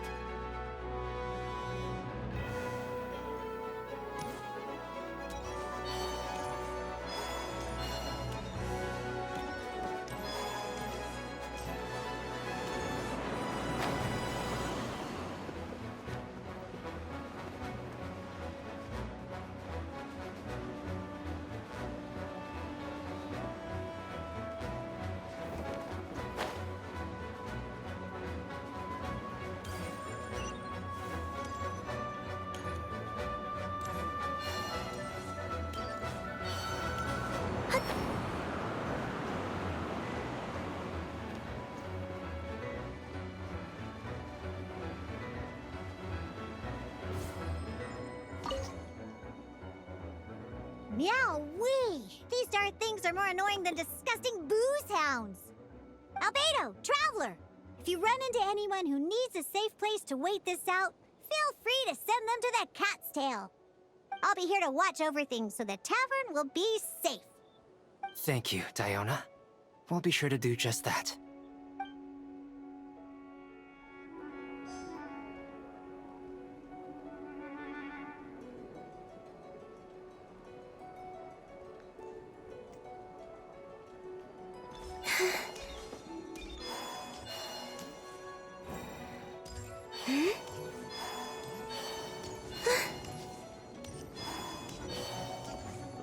Can I catch a wind, please?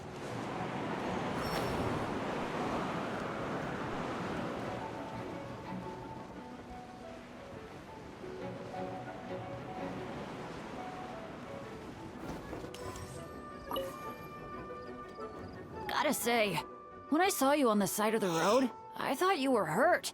Not about to whack me in the head. Oh gosh, I'm so sorry about that. I was trying to run away, but I just couldn't keep going, so I pretended to be unconscious. Thought I could at least land a surprise hit on a monster that way. I get it. That's a pretty common tactic. Oh, Traveler, Albedo, you're here. If you're looking for somewhere safe, head to the Cat's Tail. Diona is sheltering people there. Anyone who needs help is welcome. Got it. I'll take her there right away.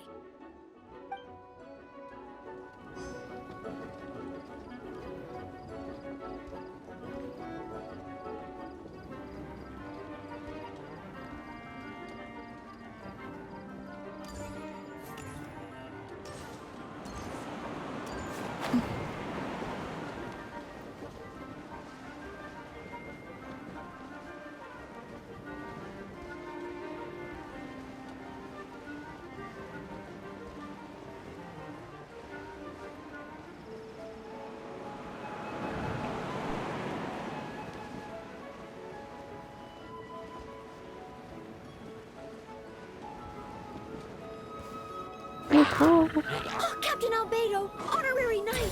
Focus on the battle. We've got your back.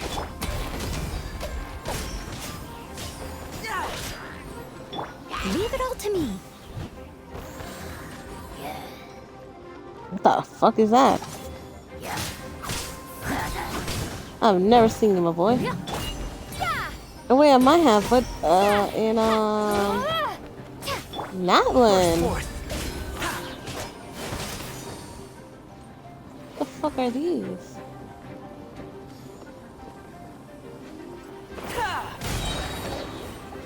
What the fuck? Moment of birth.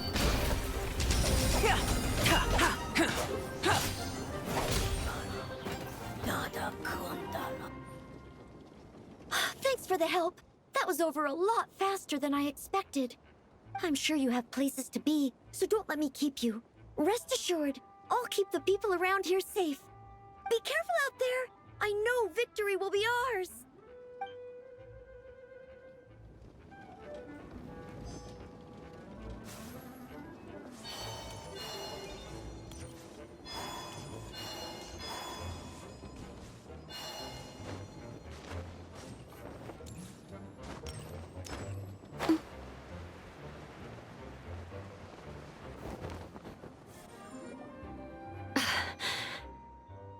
It's all my fault. I knew Clea was fast, but disappearing like this?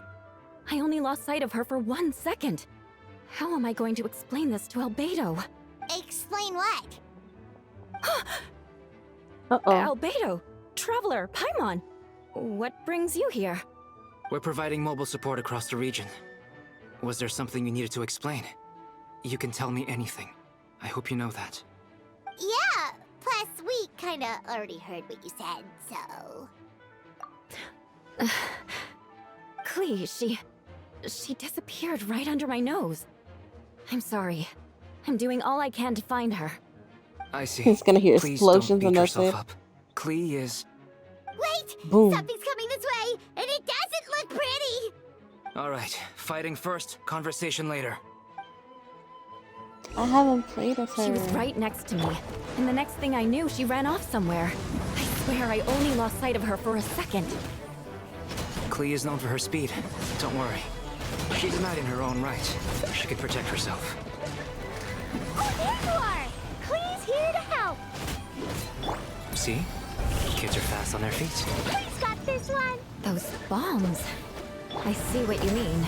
She's not to be underestimated. Clee to the rescue! Yeah, Clea is low-key OP in a way.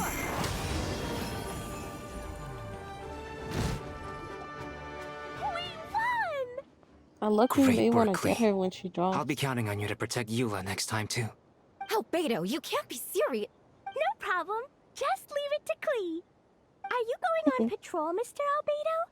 Clee heard you went camping for a few days, and these monsters followed you back home. Camping.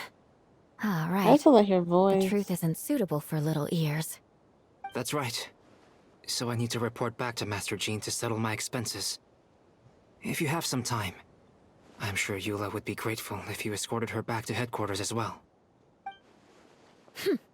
Of course. I place myself in your capable hands, Spark Knight. Her eyes are cool, bro. It would be an honor. Clee will do her best.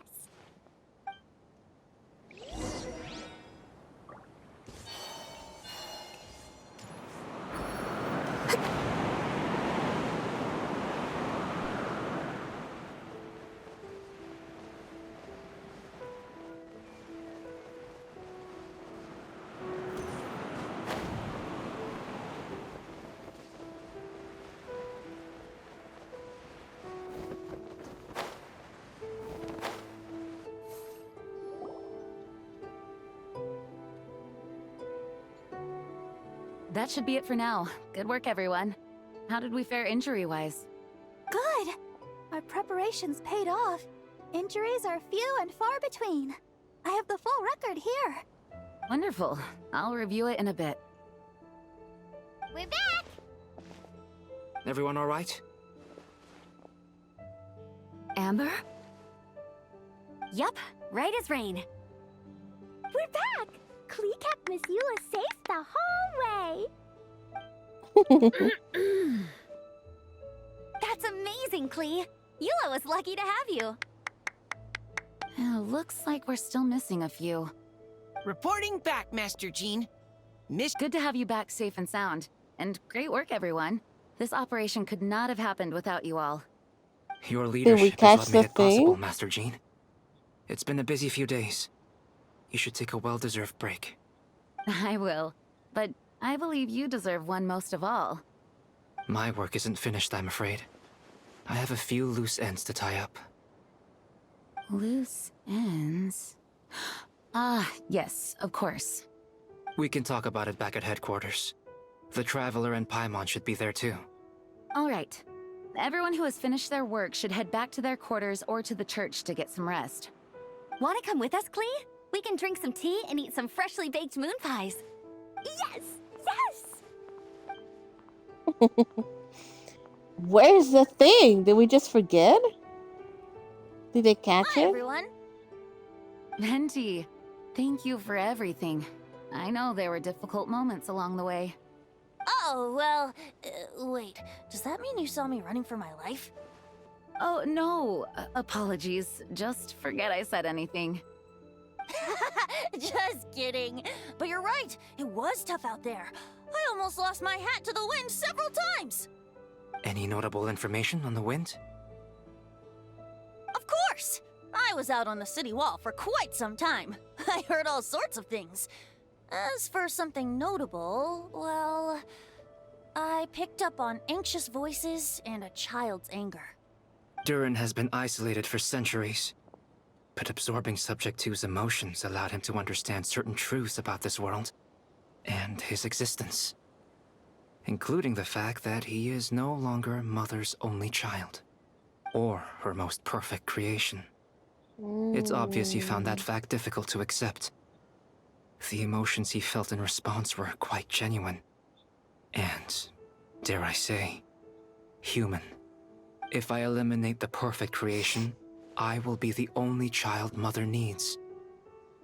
This mindset arose out of Durin's instinct to compete and survive, and came to dominate all those around him. Of course, the absorption of Subject 2's knowledge allowed him to take a more intelligent approach, accusing me of murder.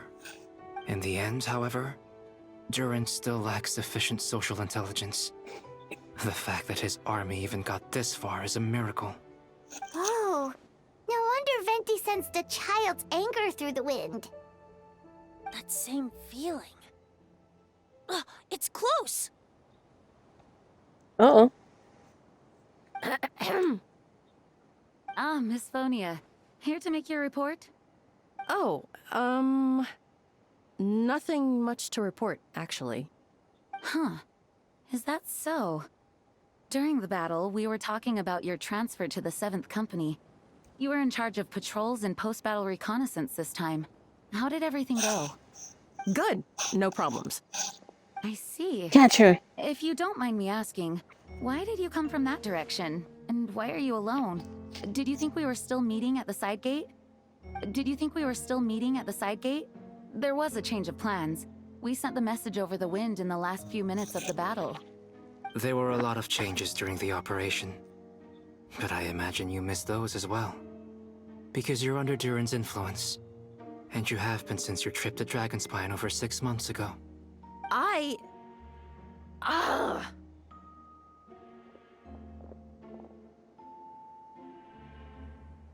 Can someone yank her by the hair already? Don't move. Oh my god. Let's continue this discussion back I at know headquarters. she's innocent, but... Don't be scared. I'll figure out a way to free you from his power soon. Put her in handcuffs, something. And where's the main one?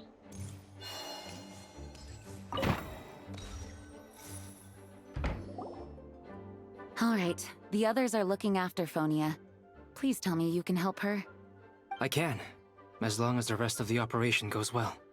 Wait, the operation isn't over. What do we do now? What happens next is more of a personal project.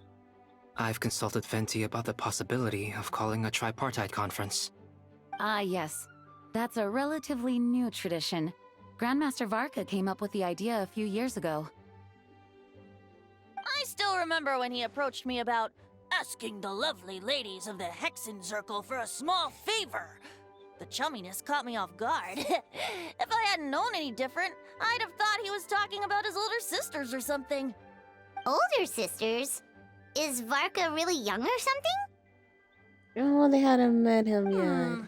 I wouldn't exactly call him young, but he's not old either. He's the type to crack a joke at every opportunity, so whatever age that is.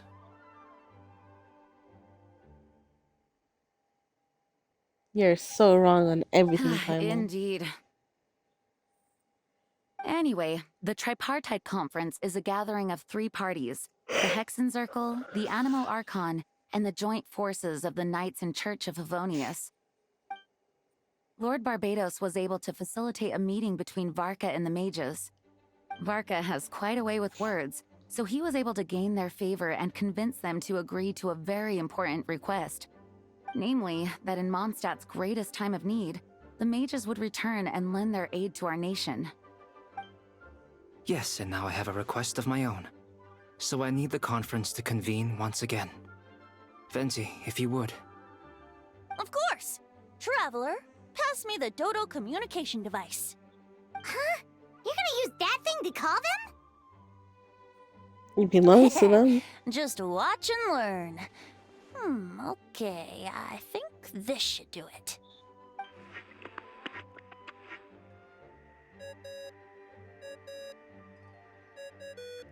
What's that ringing? Is it the wind or something? Hold on, Varka. that's not the right voice. Wait. Barbados? Varka? Grandmaster? Oops, wrong contact.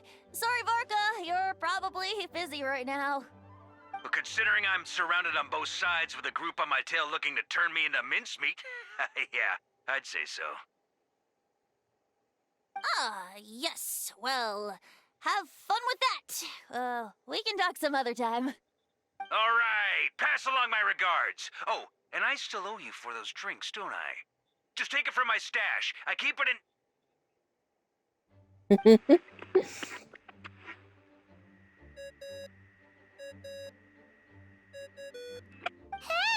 He was just about to tell us where to find his secret stash! That seems like a bit much.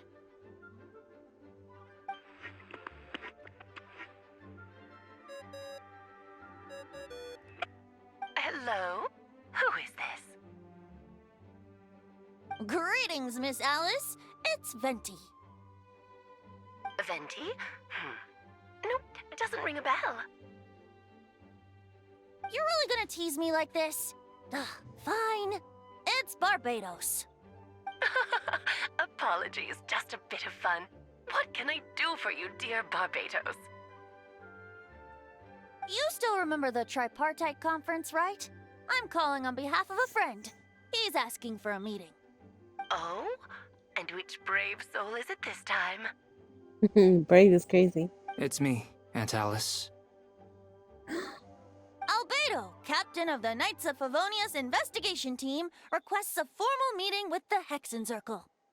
And what is your wish, dear Albedo? I want to accomplish something unprecedented. How unprecedented? Something even your mother Rhine-daughter never accomplished? Release Endurin or something? In terms of technique, no. But in terms of location and materials, yes. Okay, that makes no sense. You've piqued my interest. I'll be right there. Be right where? Here, as in this office? Hello again, everyone. Hello, Aunt Alice. I see you've turned yourself into a giant Dodoko. Darling, isn't it? It even has its own hat. Wow, the attention to detail. Pleasure to see you all again. It's been a while. On behalf of the Hexenzirkel, I hereby grant Albedo's request. I'm guessing you still need to prepare? Take your time. Just come find me at the long table when you're ready. Aw, that's nice of you. Huh, I suppose it's just my nature, darling. Thank you, Aunt Alice. Before we set out, there's someone you need to meet. Head to my office. He's waiting for you there. Oh god.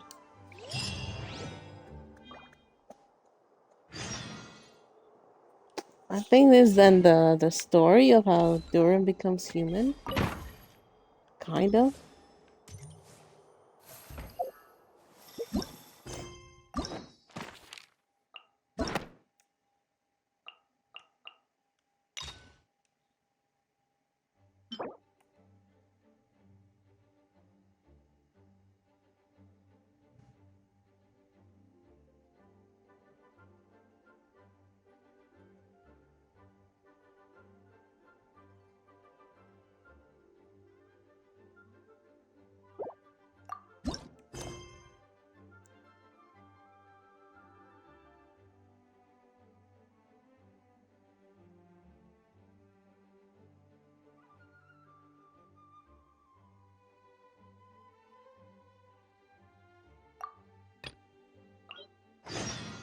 Oh, traveler from beyond this world, will you... No. We're not doing that right now.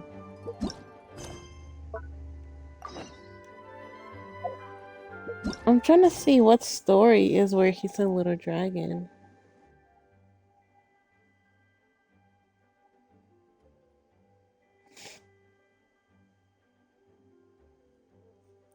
Yeah, they were all created by one of the 5 sinners. So they're not actual siblings. I haven't done any of this.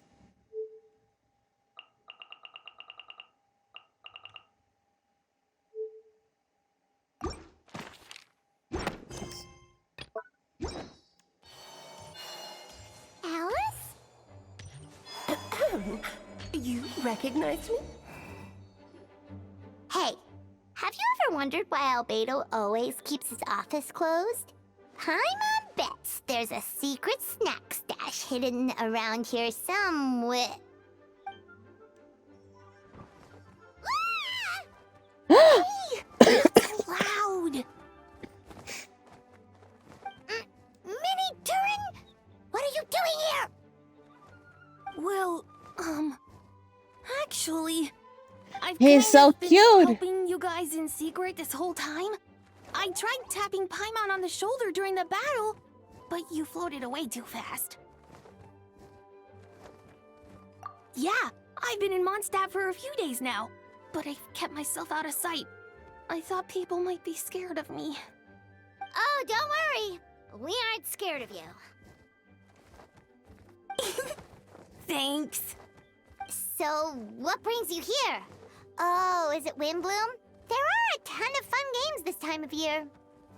I did sneak off to the festival for a bit. Even though I couldn't play the games because of all the people, I still had a lot of fun. But that's not why I'm here. Albedo and I made a promise to accomplish something great together. What do you mean? I'm gonna replace the Durin on Dragonspine. I'm gonna be the one who is revived and brought into this world. Wait, didn't that already happen? You left the storybook world, and now you're here. Sorry. I should be more specific. Albedo said he can use alchemy to turn me into a human. What? Oh, it's like a story quest. I haven't done any of these. Okay. Yeah, he's been working on it for a long time. And that's what you want, Minnie Durin? To become human? I don't know if want is the right word. I don't even know if there's a right answer in a situation like this. But I do The know little this. teeth. I have just as much of a right to this name. I don't want to lose to the other Durin.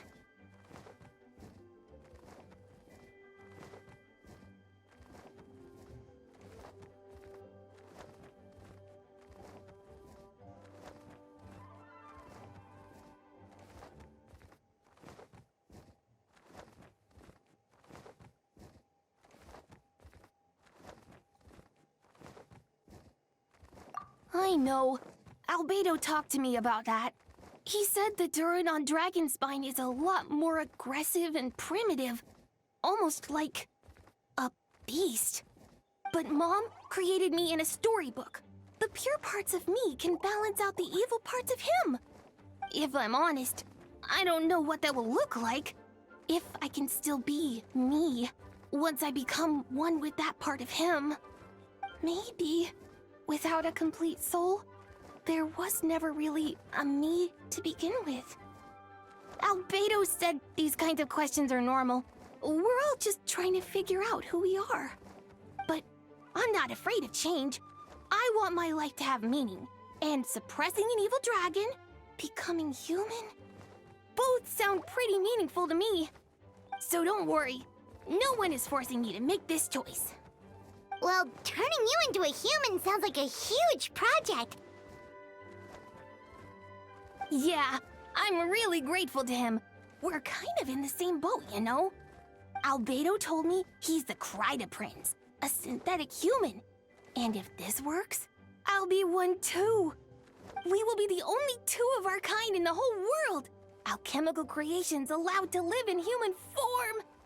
If all living things are grouped together by species, and there's only one other person like me in this world, I guess that makes us family. Definitely. You've just gotta trust one another. Actually, while we're on the subject, does your friend Hat Guy know about this? Yeah, I told him I was coming here to fulfill this, duty. He didn't try to stop me. Just told me to get a move on then. They're talking about Hat Guy?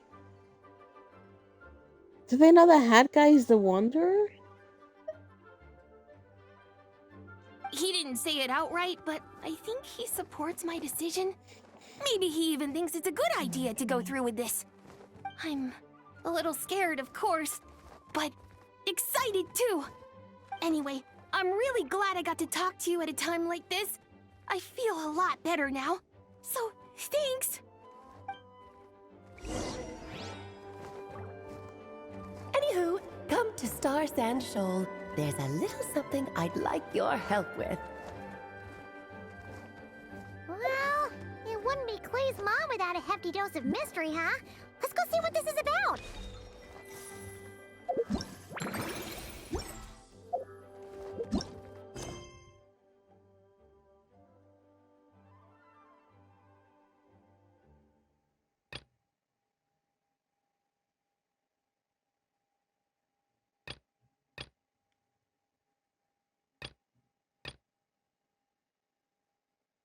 I kind of wonder if the story quest we're doing now. Because he's already talking about Hat Guy.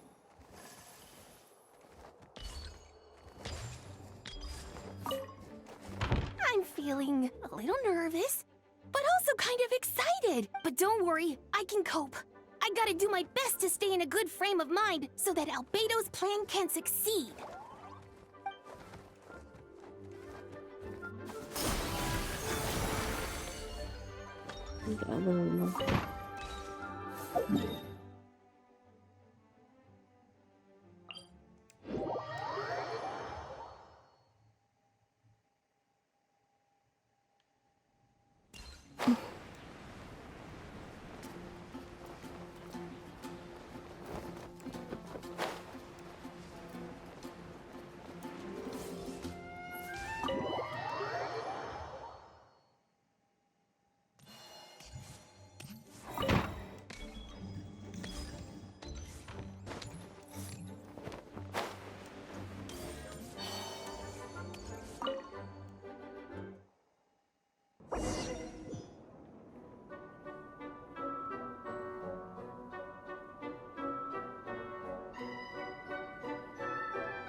Welcome, one and all.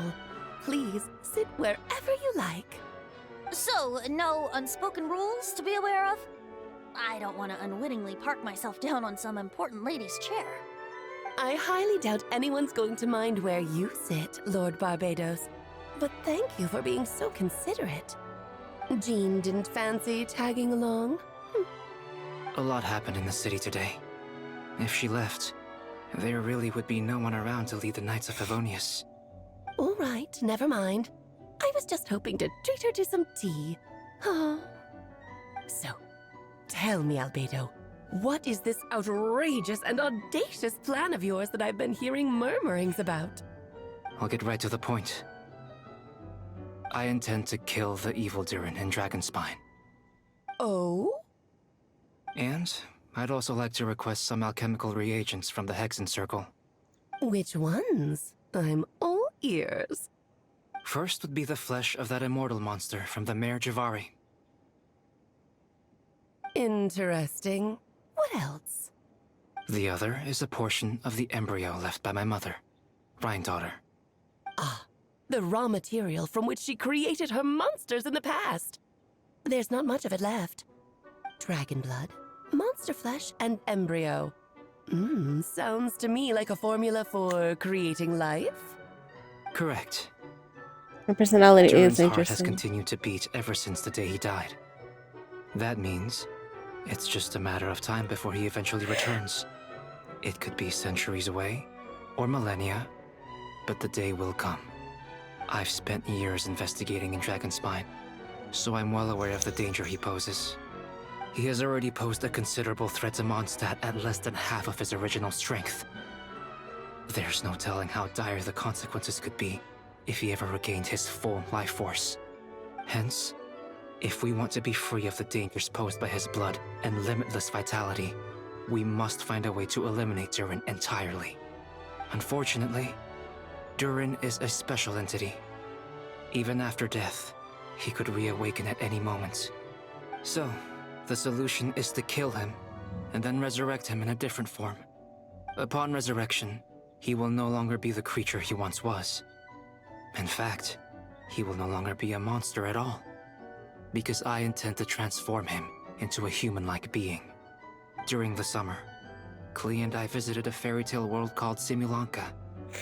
It was created by mages from the Hexen Circle, so I'm sure you know of it. Of course. It was even the home of one of M's children the other Oh, I see. It was during that journey that I learned, with certainty, that Durin would return to life one day. That experience inspired me. I met the pure soul M had created, and I knew if I wanted to change Durin's fate, he could be the key. To that end, I devised an alchemical model for the transmutation. The soul will come from the fairy tale dragon of Simulanka, the blood from the original dragon's heart, and the monster remnants from the Mare Javari and the embryo mother left behind will form the flesh. The corrosive nature of the dragon venom and the heightened vitality of the monster remnants will offset each other, keeping the constructed body in perfect balance. A powerful side effect can be triggered when festering forces and life energy collide. In an alchemical setting, the results are sure to be nothing short of astounding. The glint in your eye when you talk about these ideas. You really are your mother's child. Do you see that as a bad thing, Aunt Alice? Of course not.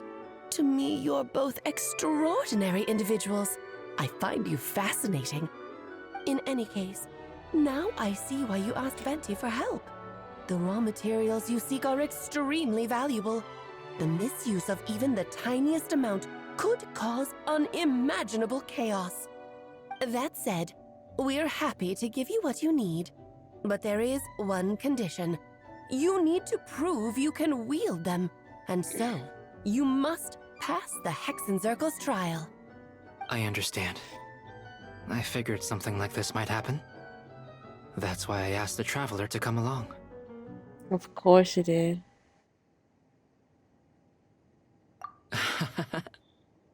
I can think of no better partner for such an endeavor. So you know our tricks, huh? Aunt Alice has always loved the spectacle. Any chance to witness friends come together to support one another. Well, success means little if you have no one to celebrate it with, no? Although, I'm afraid dear Paimon will have to sit this one out. What? Why? You're not gonna Hexen Circle squabble with trials are people. no walk in the park, my dear. Besides, I already decided on the structure. There's only room for 2 participants, I'm afraid. No more, no less. You understand, don't you, Paimon? Oh, don't be too angry with your dear aunt. Okay, okay. You can turn off the charm. Paimon will stay behind. Thank you for being so understanding. Then, whenever you two are ready, interact with the chessboard on the table. It will guide you through the trial. Then let me make a formal request. Will you go through this trial with me? Are you ready, traveler? Then, my dear children, sure. Get ready for a taste of the Dodo King's magic.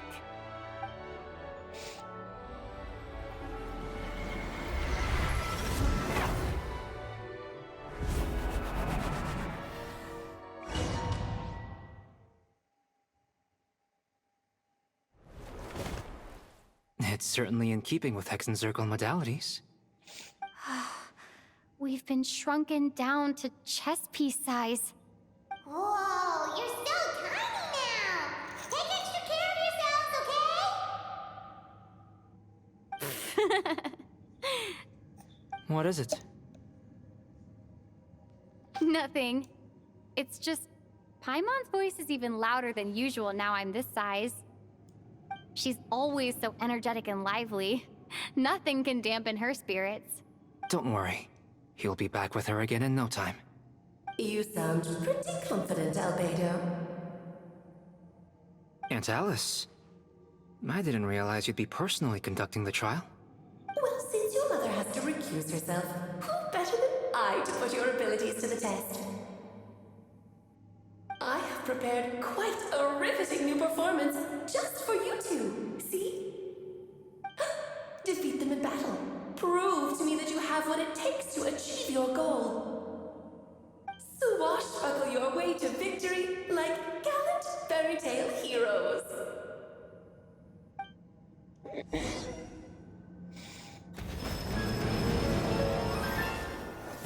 Is this a snake or whatever?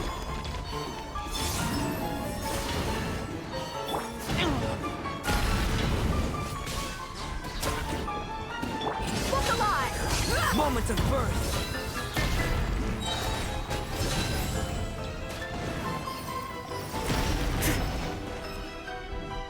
One square at a time is far too slow. This is more like it. Feel this ancient power. Oh shit. Wayne. Hmm?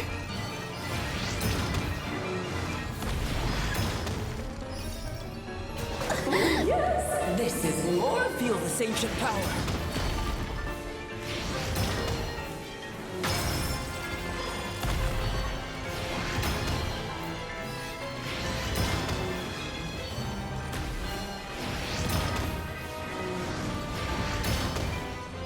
Witness my great undertaking.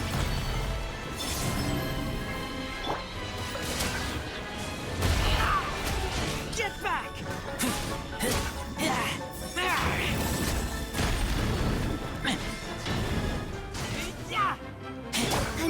Witness my great undertaking. Get it on! Hi! Dead mate should present a united front. Let's have a ball. Whoa. Feel this ancient power. Live!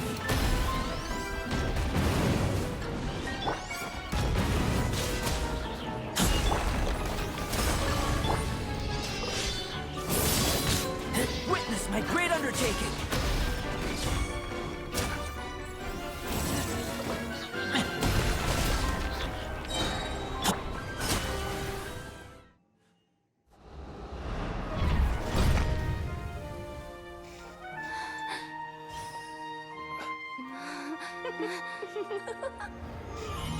Oh shit. It had to be this form? A toy really doesn't suit me. This one doesn't seem like Alice. Well done. But this isn't over. I will now preside over the second trial. Stare straight ahead, and you will see things as they appear.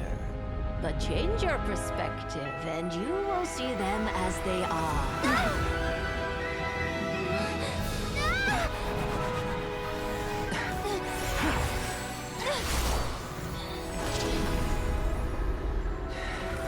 You okay?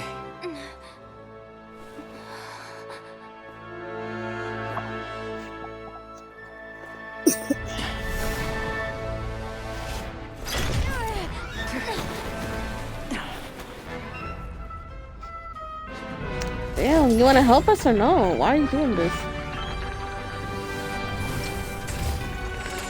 Yeah, I remember my brother doing this one.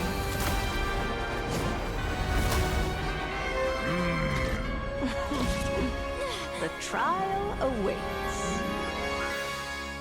Uh-oh. Only by turning the world on its head can we see its true colors. So, it begs the question, what do you see on the other side of this chessboard? Pawns earned true freedom the moment they gained lands with which to live. So, in the spirit of Rheindotter, I prepared a little surprise for you. No need to thank me, of course. Just a small gesture of kindness from me, Barbalot Trismegistus, to you. Oh, Albedo. Witness my great undertaking. Burst forth.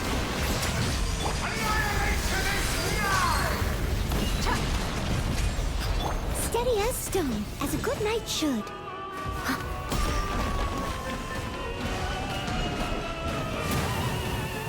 Moment of birth. Let us dance, my dearest! Try to remember the steps this time. I thought I had memorized. I must leave no stone unturned. Moment of birth.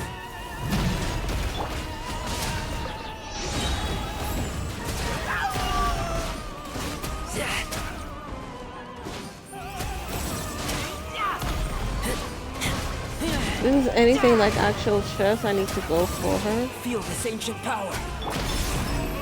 This ain't doing shit. One blast is quite enough. Steady as stone.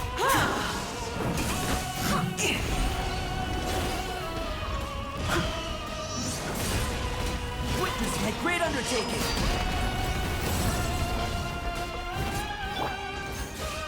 A towering return to form!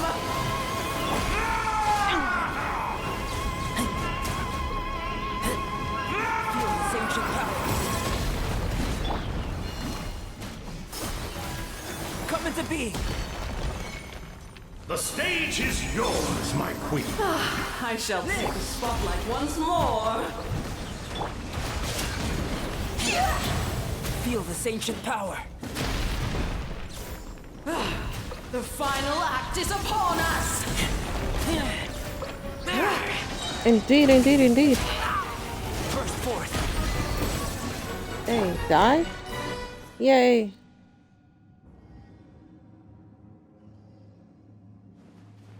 She's just wiping the fucking very well dust done. of her dress. Oh, they've grown up so fast. I'm so proud. Really? Well then, I'll leave you to debrief the others about today's events. Huh? You're leaving already? You did marvelously today. I'm thrilled for both of you. And should you feel the need to gloat profusely to that student of mine so she knows to up her game, be my guest. Lovely tea party. But that'll do me for now. Until next time, my dearies. You're just going to up and leave? Barbie? You'll have to forgive Barbie's Barbie, crazy. love. She's always on the move, and she never says where she's going either.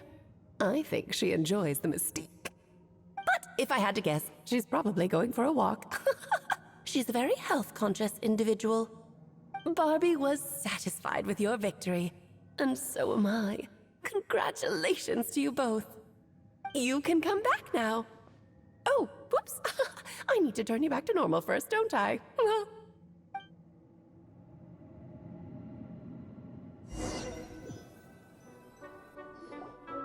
You're finally back! Great job! You made it all look so easy! Nice to have you back safe and sound. Now time to relax and switch off. You've earned it. Thank you. Once you've rested up, let me know when you're free, and we'll head to Dragonspine. To deal with the Dragon of Dragonspine, right? Indeed. The sooner we deal with Durin, the better.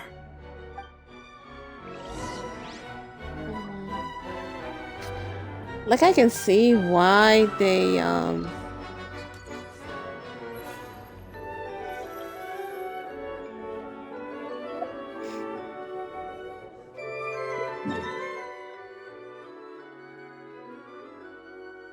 why they decided to do the story, but at the same time,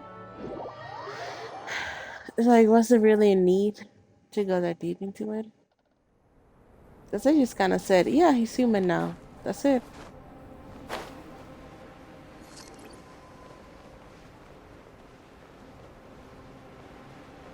I don't know.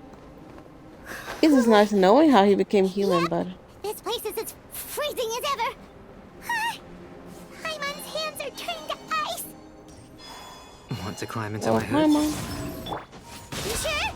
Is it warm in there? It should take the edge off, and it might improve your mood.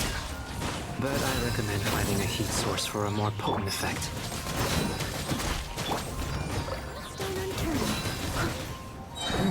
As a dutiful maid would.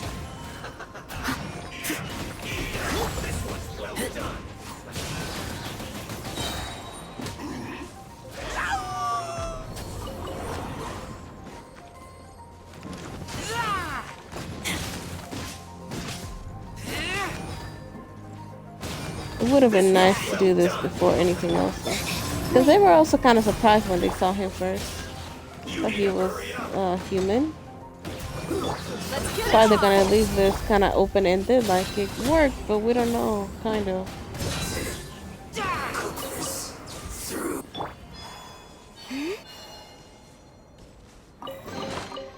You keep them. I no longer need offerings.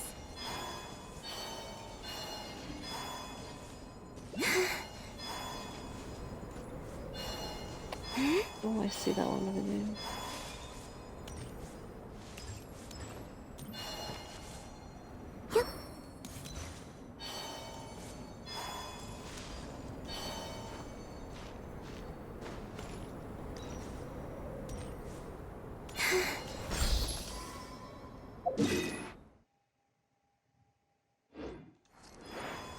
What's inside here? So that was his heart? I did this earlier. Or like yesterday or something. I didn't know that was his heart. We've arrived. Sorry, Paimon. I have to get to work now. Still beating away after all this time. I even marked it on my map because I'm like, what the fuck is this? And why does it sound like a heart? Leave it to me. You two stay Good on to guard. know.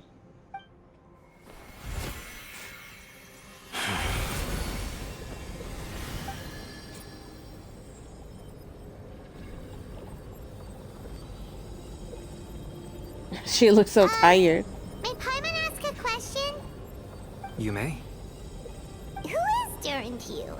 Do you think of him as one of your kind? And is he a dragon, person, animal, or monster? From an alchemical perspective, we're both artificial creations. But biologically speaking, we have no relation whatsoever. So, to say we are kin would be categorically incorrect. Sounds like you prefer humans to dragons then. It's not so much a matter of preference. Rather, as things stand, I would say I belong to the class of human, albeit a unique category thereof. But then again, most forms of life in this world possess some unique traits. I am perhaps the most unique among humans, in that I'm the only one of my kind. But soon, there will be another just like me, assuming this alchemical project proves successful. I believe Mini Durin already told you of his intent to replace the Durin of Dragonspine. After my conversation with him, he also expressed a strong interest in becoming human. It's a fascinating prospect, not to mention an extremely challenging one. But I understand why he came to that decision. Well, understood in the broadest sense, this project deals with both the past and future, and stands to profoundly impact many lives. That, primarily, is what makes it worthwhile. Helping Mini Durin become who he wants to be is a secondary consideration, though still a meaningful one. By contrast, my personal motivations are nothing so grand and meaningful. I'm just pursuing something I believe in. In my view, which is? To cultivate life which the world cannot generate endogenously is to cultivate the world itself. Whatever aids life in attaining a greater level of perfection improves the world by doing so. It is not a question of whether this ought to be done or not, merely whether I wish to. The alchemical enterprise is concerned with deciphering and comprehending all forms of knowledge. That is the path I walk. Of course, that's not to say that this is just a science experiment to me. Anything that affects Mondstadt, I approach first and foremost as a member of the Knights of Avonius. Does that answer your question satisfactorily? Kind of, but not really.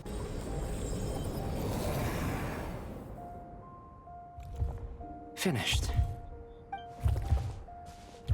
Looks like a golden energy has encased the dragon's heart. The whole heart would be too big. I don't need that much. Instead, I've just removed the core. The rest will soon lose its vitality completely. This time, Durin's body should finally die for good. Wait, but in that case, what's gonna happen to the fake Hertha? And what about the people who fell under Durin's influence? The Knights will keep an eye on them. But as far as I'm concerned, eliminating Durin's influence on the citizenry and creating a new Durin through alchemy are one and the same thing. Armed with this heart, I'll be able to complete the alchemical array and deal with all these issues in one go.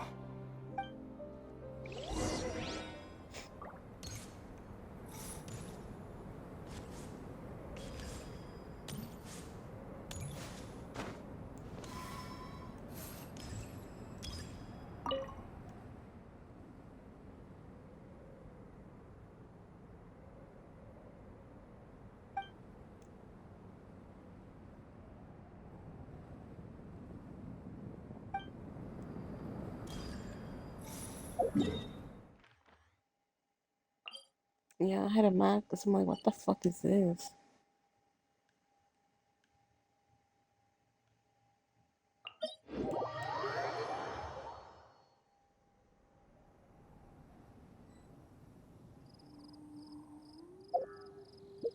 I think I only have one of him.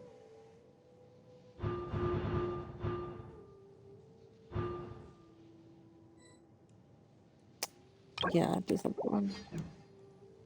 Well, the one that I first got in the city. He's in the banner? Oh, he is. I forgot. I don't have any free ones here. I love using him.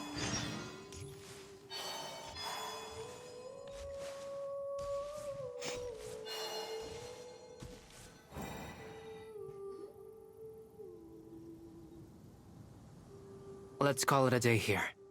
Thank you for accompanying me. Pleasure! We sure learned a lot. Mondstadt's a lively place during the Windbloom Festival. You should take a look around and pick out some nice souvenirs for yourselves. Oh yeah, the festival! Wonder who the Windbloom Star is gonna be this time. Well, we've been too busy dealing with this situation the entire time. Who else would be free to work during the Windbloom Festival? I'm sure we'll find out on the day of. Good luck getting her. I'm gonna be jealous. I really want to get her though.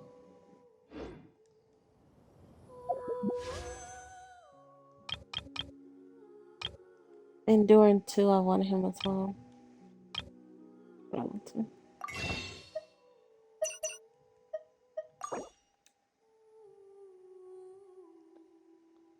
$197.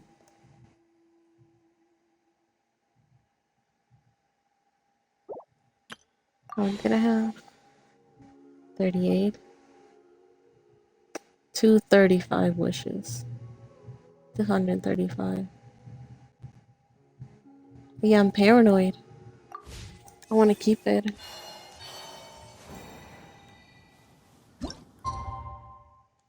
Especially while Wika just around the corner. I want to get her. I want to get her weapon too. And then Silali, and then Silali's weapon.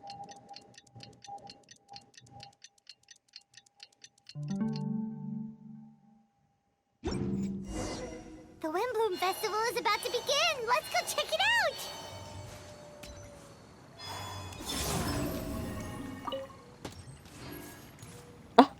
I was gonna say he just took it. He wasn't gonna die.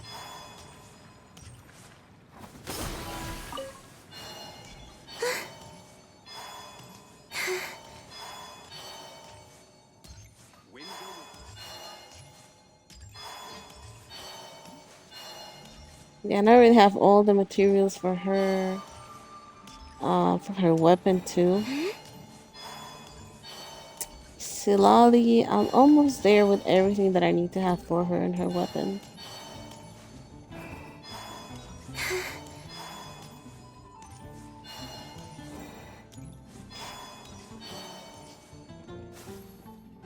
I think the last person that I got on the standard wishes was Toma.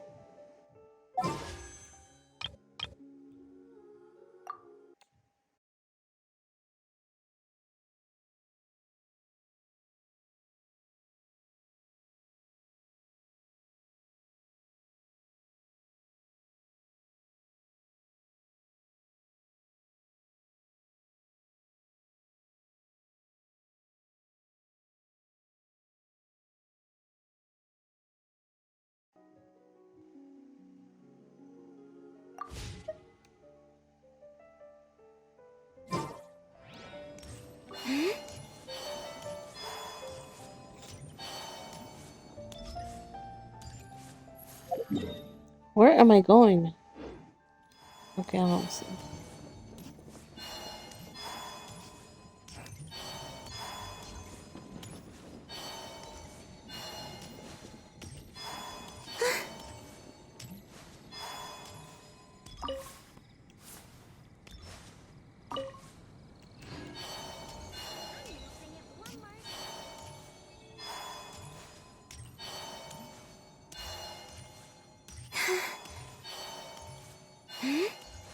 Yes, I loved her in Natland. She was my favorite person.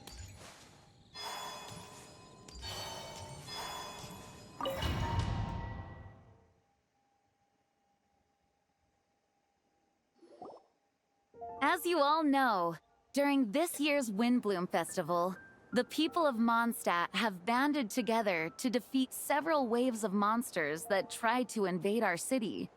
Accordingly, we would like to award the title of Windbloom Star to someone who made an outstanding contribution to the defense operation. This is someone who may not look like a strong warrior, but whose keen insights played a vital role in gaining control over the conflict. His words and songs always have a way of lifting people's spirits, and they were a great support to us all. Let's give a round of applause to this year's Windbloom Star, Venti the Bard. Wow! Oh my gosh. Venti! Huh? No way! You're really gonna pick me? Why not? You're the perfect person for the job. Alright. Does that mean I get Not the unlimited Archon free winning. drinks at the tavern? I'm sure they'll be more than happy to support this year's Windbloom Star. If you'd like, You can even take a drink while you give your acceptance speech to the crowd. In that case, instead of a speech, how about a song? Everyone, the best bard in the land is about to begin his performance, so don't go away. Gather round and lend me your ears.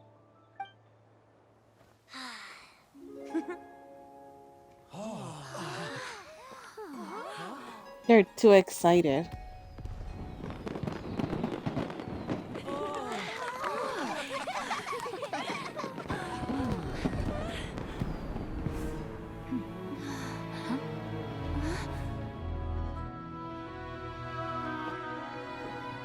Like he's Batman or something? Go over there and celebrate, bro. I hereby exercise the prayer of formation.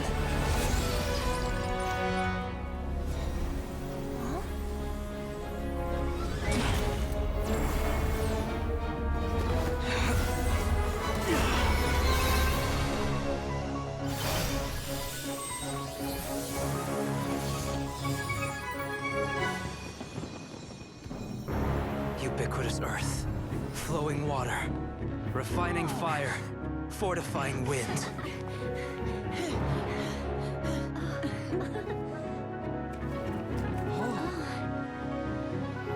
Traverse the 18th, worldly, and 20th passage.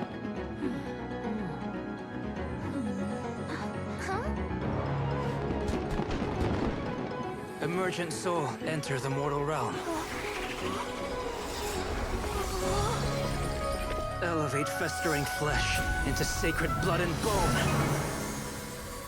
O sages, witness my great undertaking.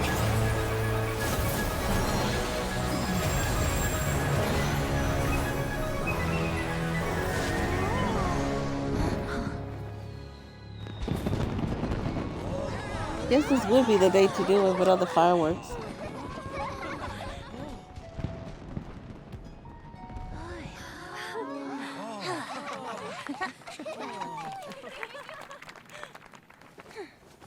How was it?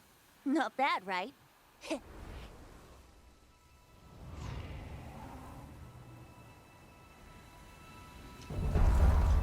The little sneak peek? Get the fuck out of here.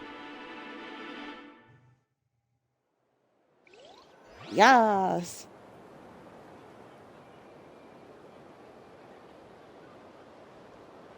Albedo, how did everything go? Very smoothly, I'd say. We achieved our goal. Really? So Mini Durin looks like a human now? Correct. However, his newly formed body is still stabilizing. We should give him some time. I graciously accept the compliments. It really is rather remarkable what we've accomplished. So, how do you feel right now? Quite good. I did what I set out to do, and achieved a personal goal. I think even she would have made a rare facial expression, had she seen it. She? My master and mother, Gold Rhindaughter. A long time ago, she sent me to Mondstadt with the instruction to complete a task of monumental importance. To find the truth of the world. I had a theory about what she meant, and in time, I was able to corroborate it. Sure enough, finding the truth of the world basically stood for getting a life. That might be easy for most people, but for someone like me, it meant doing a lot of learning about a lot of things. I had to find out about myself and the world around me. Get to know me and get to know other people. Life is the space that exists between me and the world.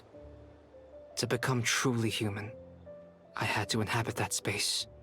So, for an artificial human, finding a life is, in some sense, equivalent to finding the truth of the world. So that's what she meant, huh? Well, no wonder those monsters wanted to infiltrate the city and replace you. They wanted your life for themselves! Being alive is just existing, but having a life is what makes you truly human. I think that's the message she wanted to get across to me. Still, I found this whole series of events has given me new inspiration. Becoming human is only the beginning. What follows is the choices a human has to make in life, as well as the kinds of family bonds they will form.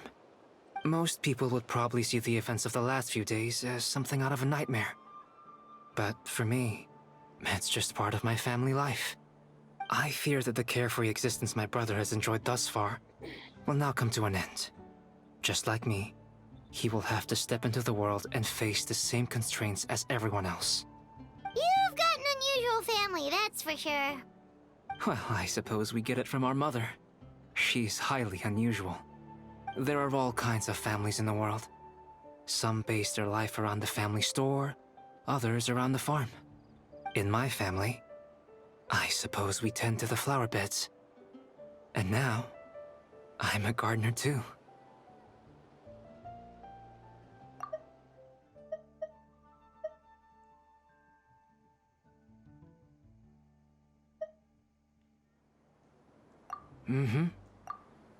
Master never showed her face. But if the Hexen Circle knows what I've done, that means she knows as well, and gave her approval. Since devouring Nibirius, it would seem she has finally found a modicum of peace.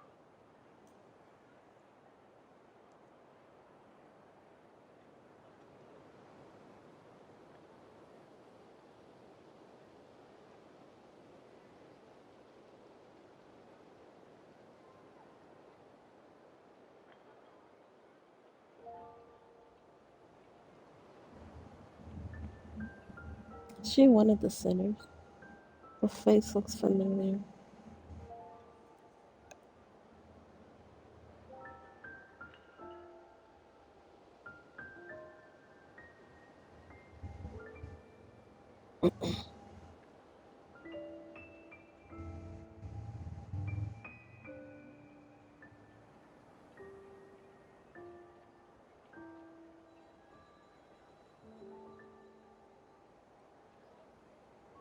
The hell of a principle.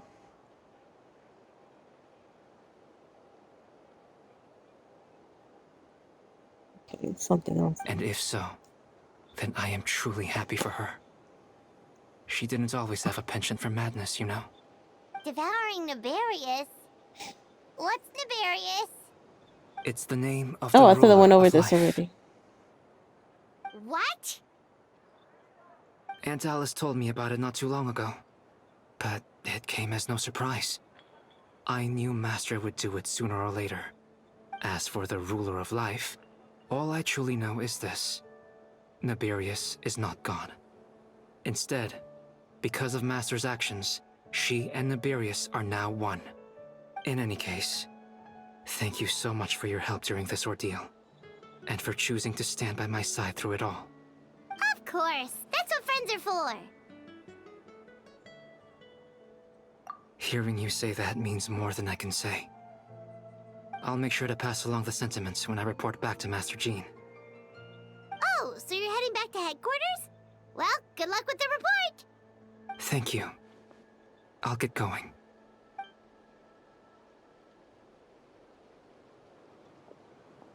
Wow, this Windbloom Festival turned out to be a special one. It feels like we really made a difference. Oh, Paimon almost forgot. If the Windbloom star has already been chosen, what is this year's Windbloom gonna be? Wanna take a guess? Venti, you're back. Well, I couldn't keep my two dear friends in the dark about this year's Windbloom, now could I? What do you think of the Cecilia? The true feelings of the prodigal son. A sentiment as sweet and warm as a gentle spring breeze. Perfect for the season. Traveler, give me your hand. The mages are very pleased that you and Albedo managed to pass their trial. Albedo received the materials he sought, so you deserve something in return as well. The Hexen Circle wants you to have this. It contains something entirely one of a kind, a secret of sorts. When the time is right, it will reveal itself to you. So no need to open it right away. Wow, a gift and a mystery all in one. The mages sure love their secrets, huh? According to the sender, you are probably the only person who could make use of something like this. So I suppose it belongs with you. Ah, well, all I did was deliver it. Although, I did go to great lengths during this whole ordeal. I suppose a reward for my efforts wouldn't be out of the question. You've helped a lot, Venti. How about we treat you to a drink? Really? Oh, I'll hold you to that, you know. No going back on your word. Of course, A drink. Only one of them. Tavern right now. Some Music juice. to my ears. Oh, I'm so happy I could fly. Oh, it's like this festival was made for me or something. When no love remains for the songs to tell, the world becomes naught but an empty shell. Cruel is said fate, cruel it may be, were it not for a hero who could set us all free. Through shadows so cold, he saw wisdom untold, chasing a fragrance the wind only knows. Thus wistfulness waned and faded into night as he stepped from the darkness and into the light.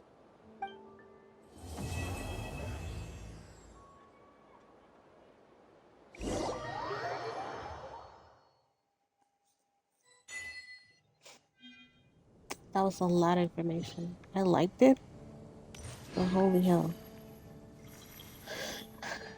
I wonder why they decide to like release this stuff in this order.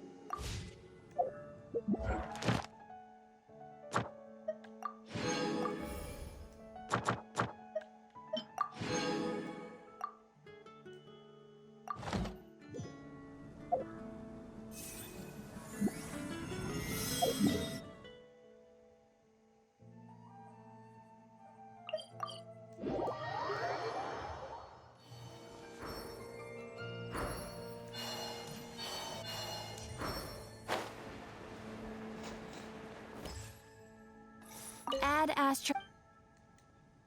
Thank you for completing.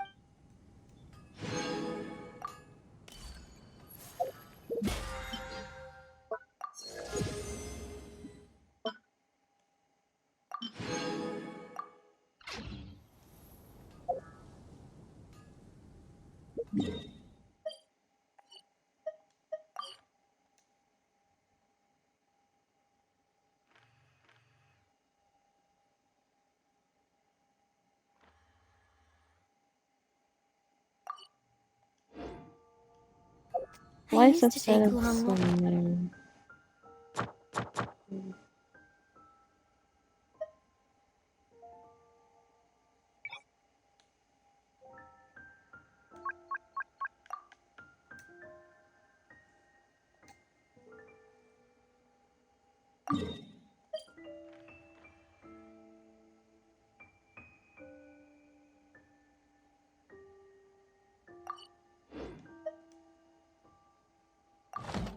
In Silver Moon Hall every day.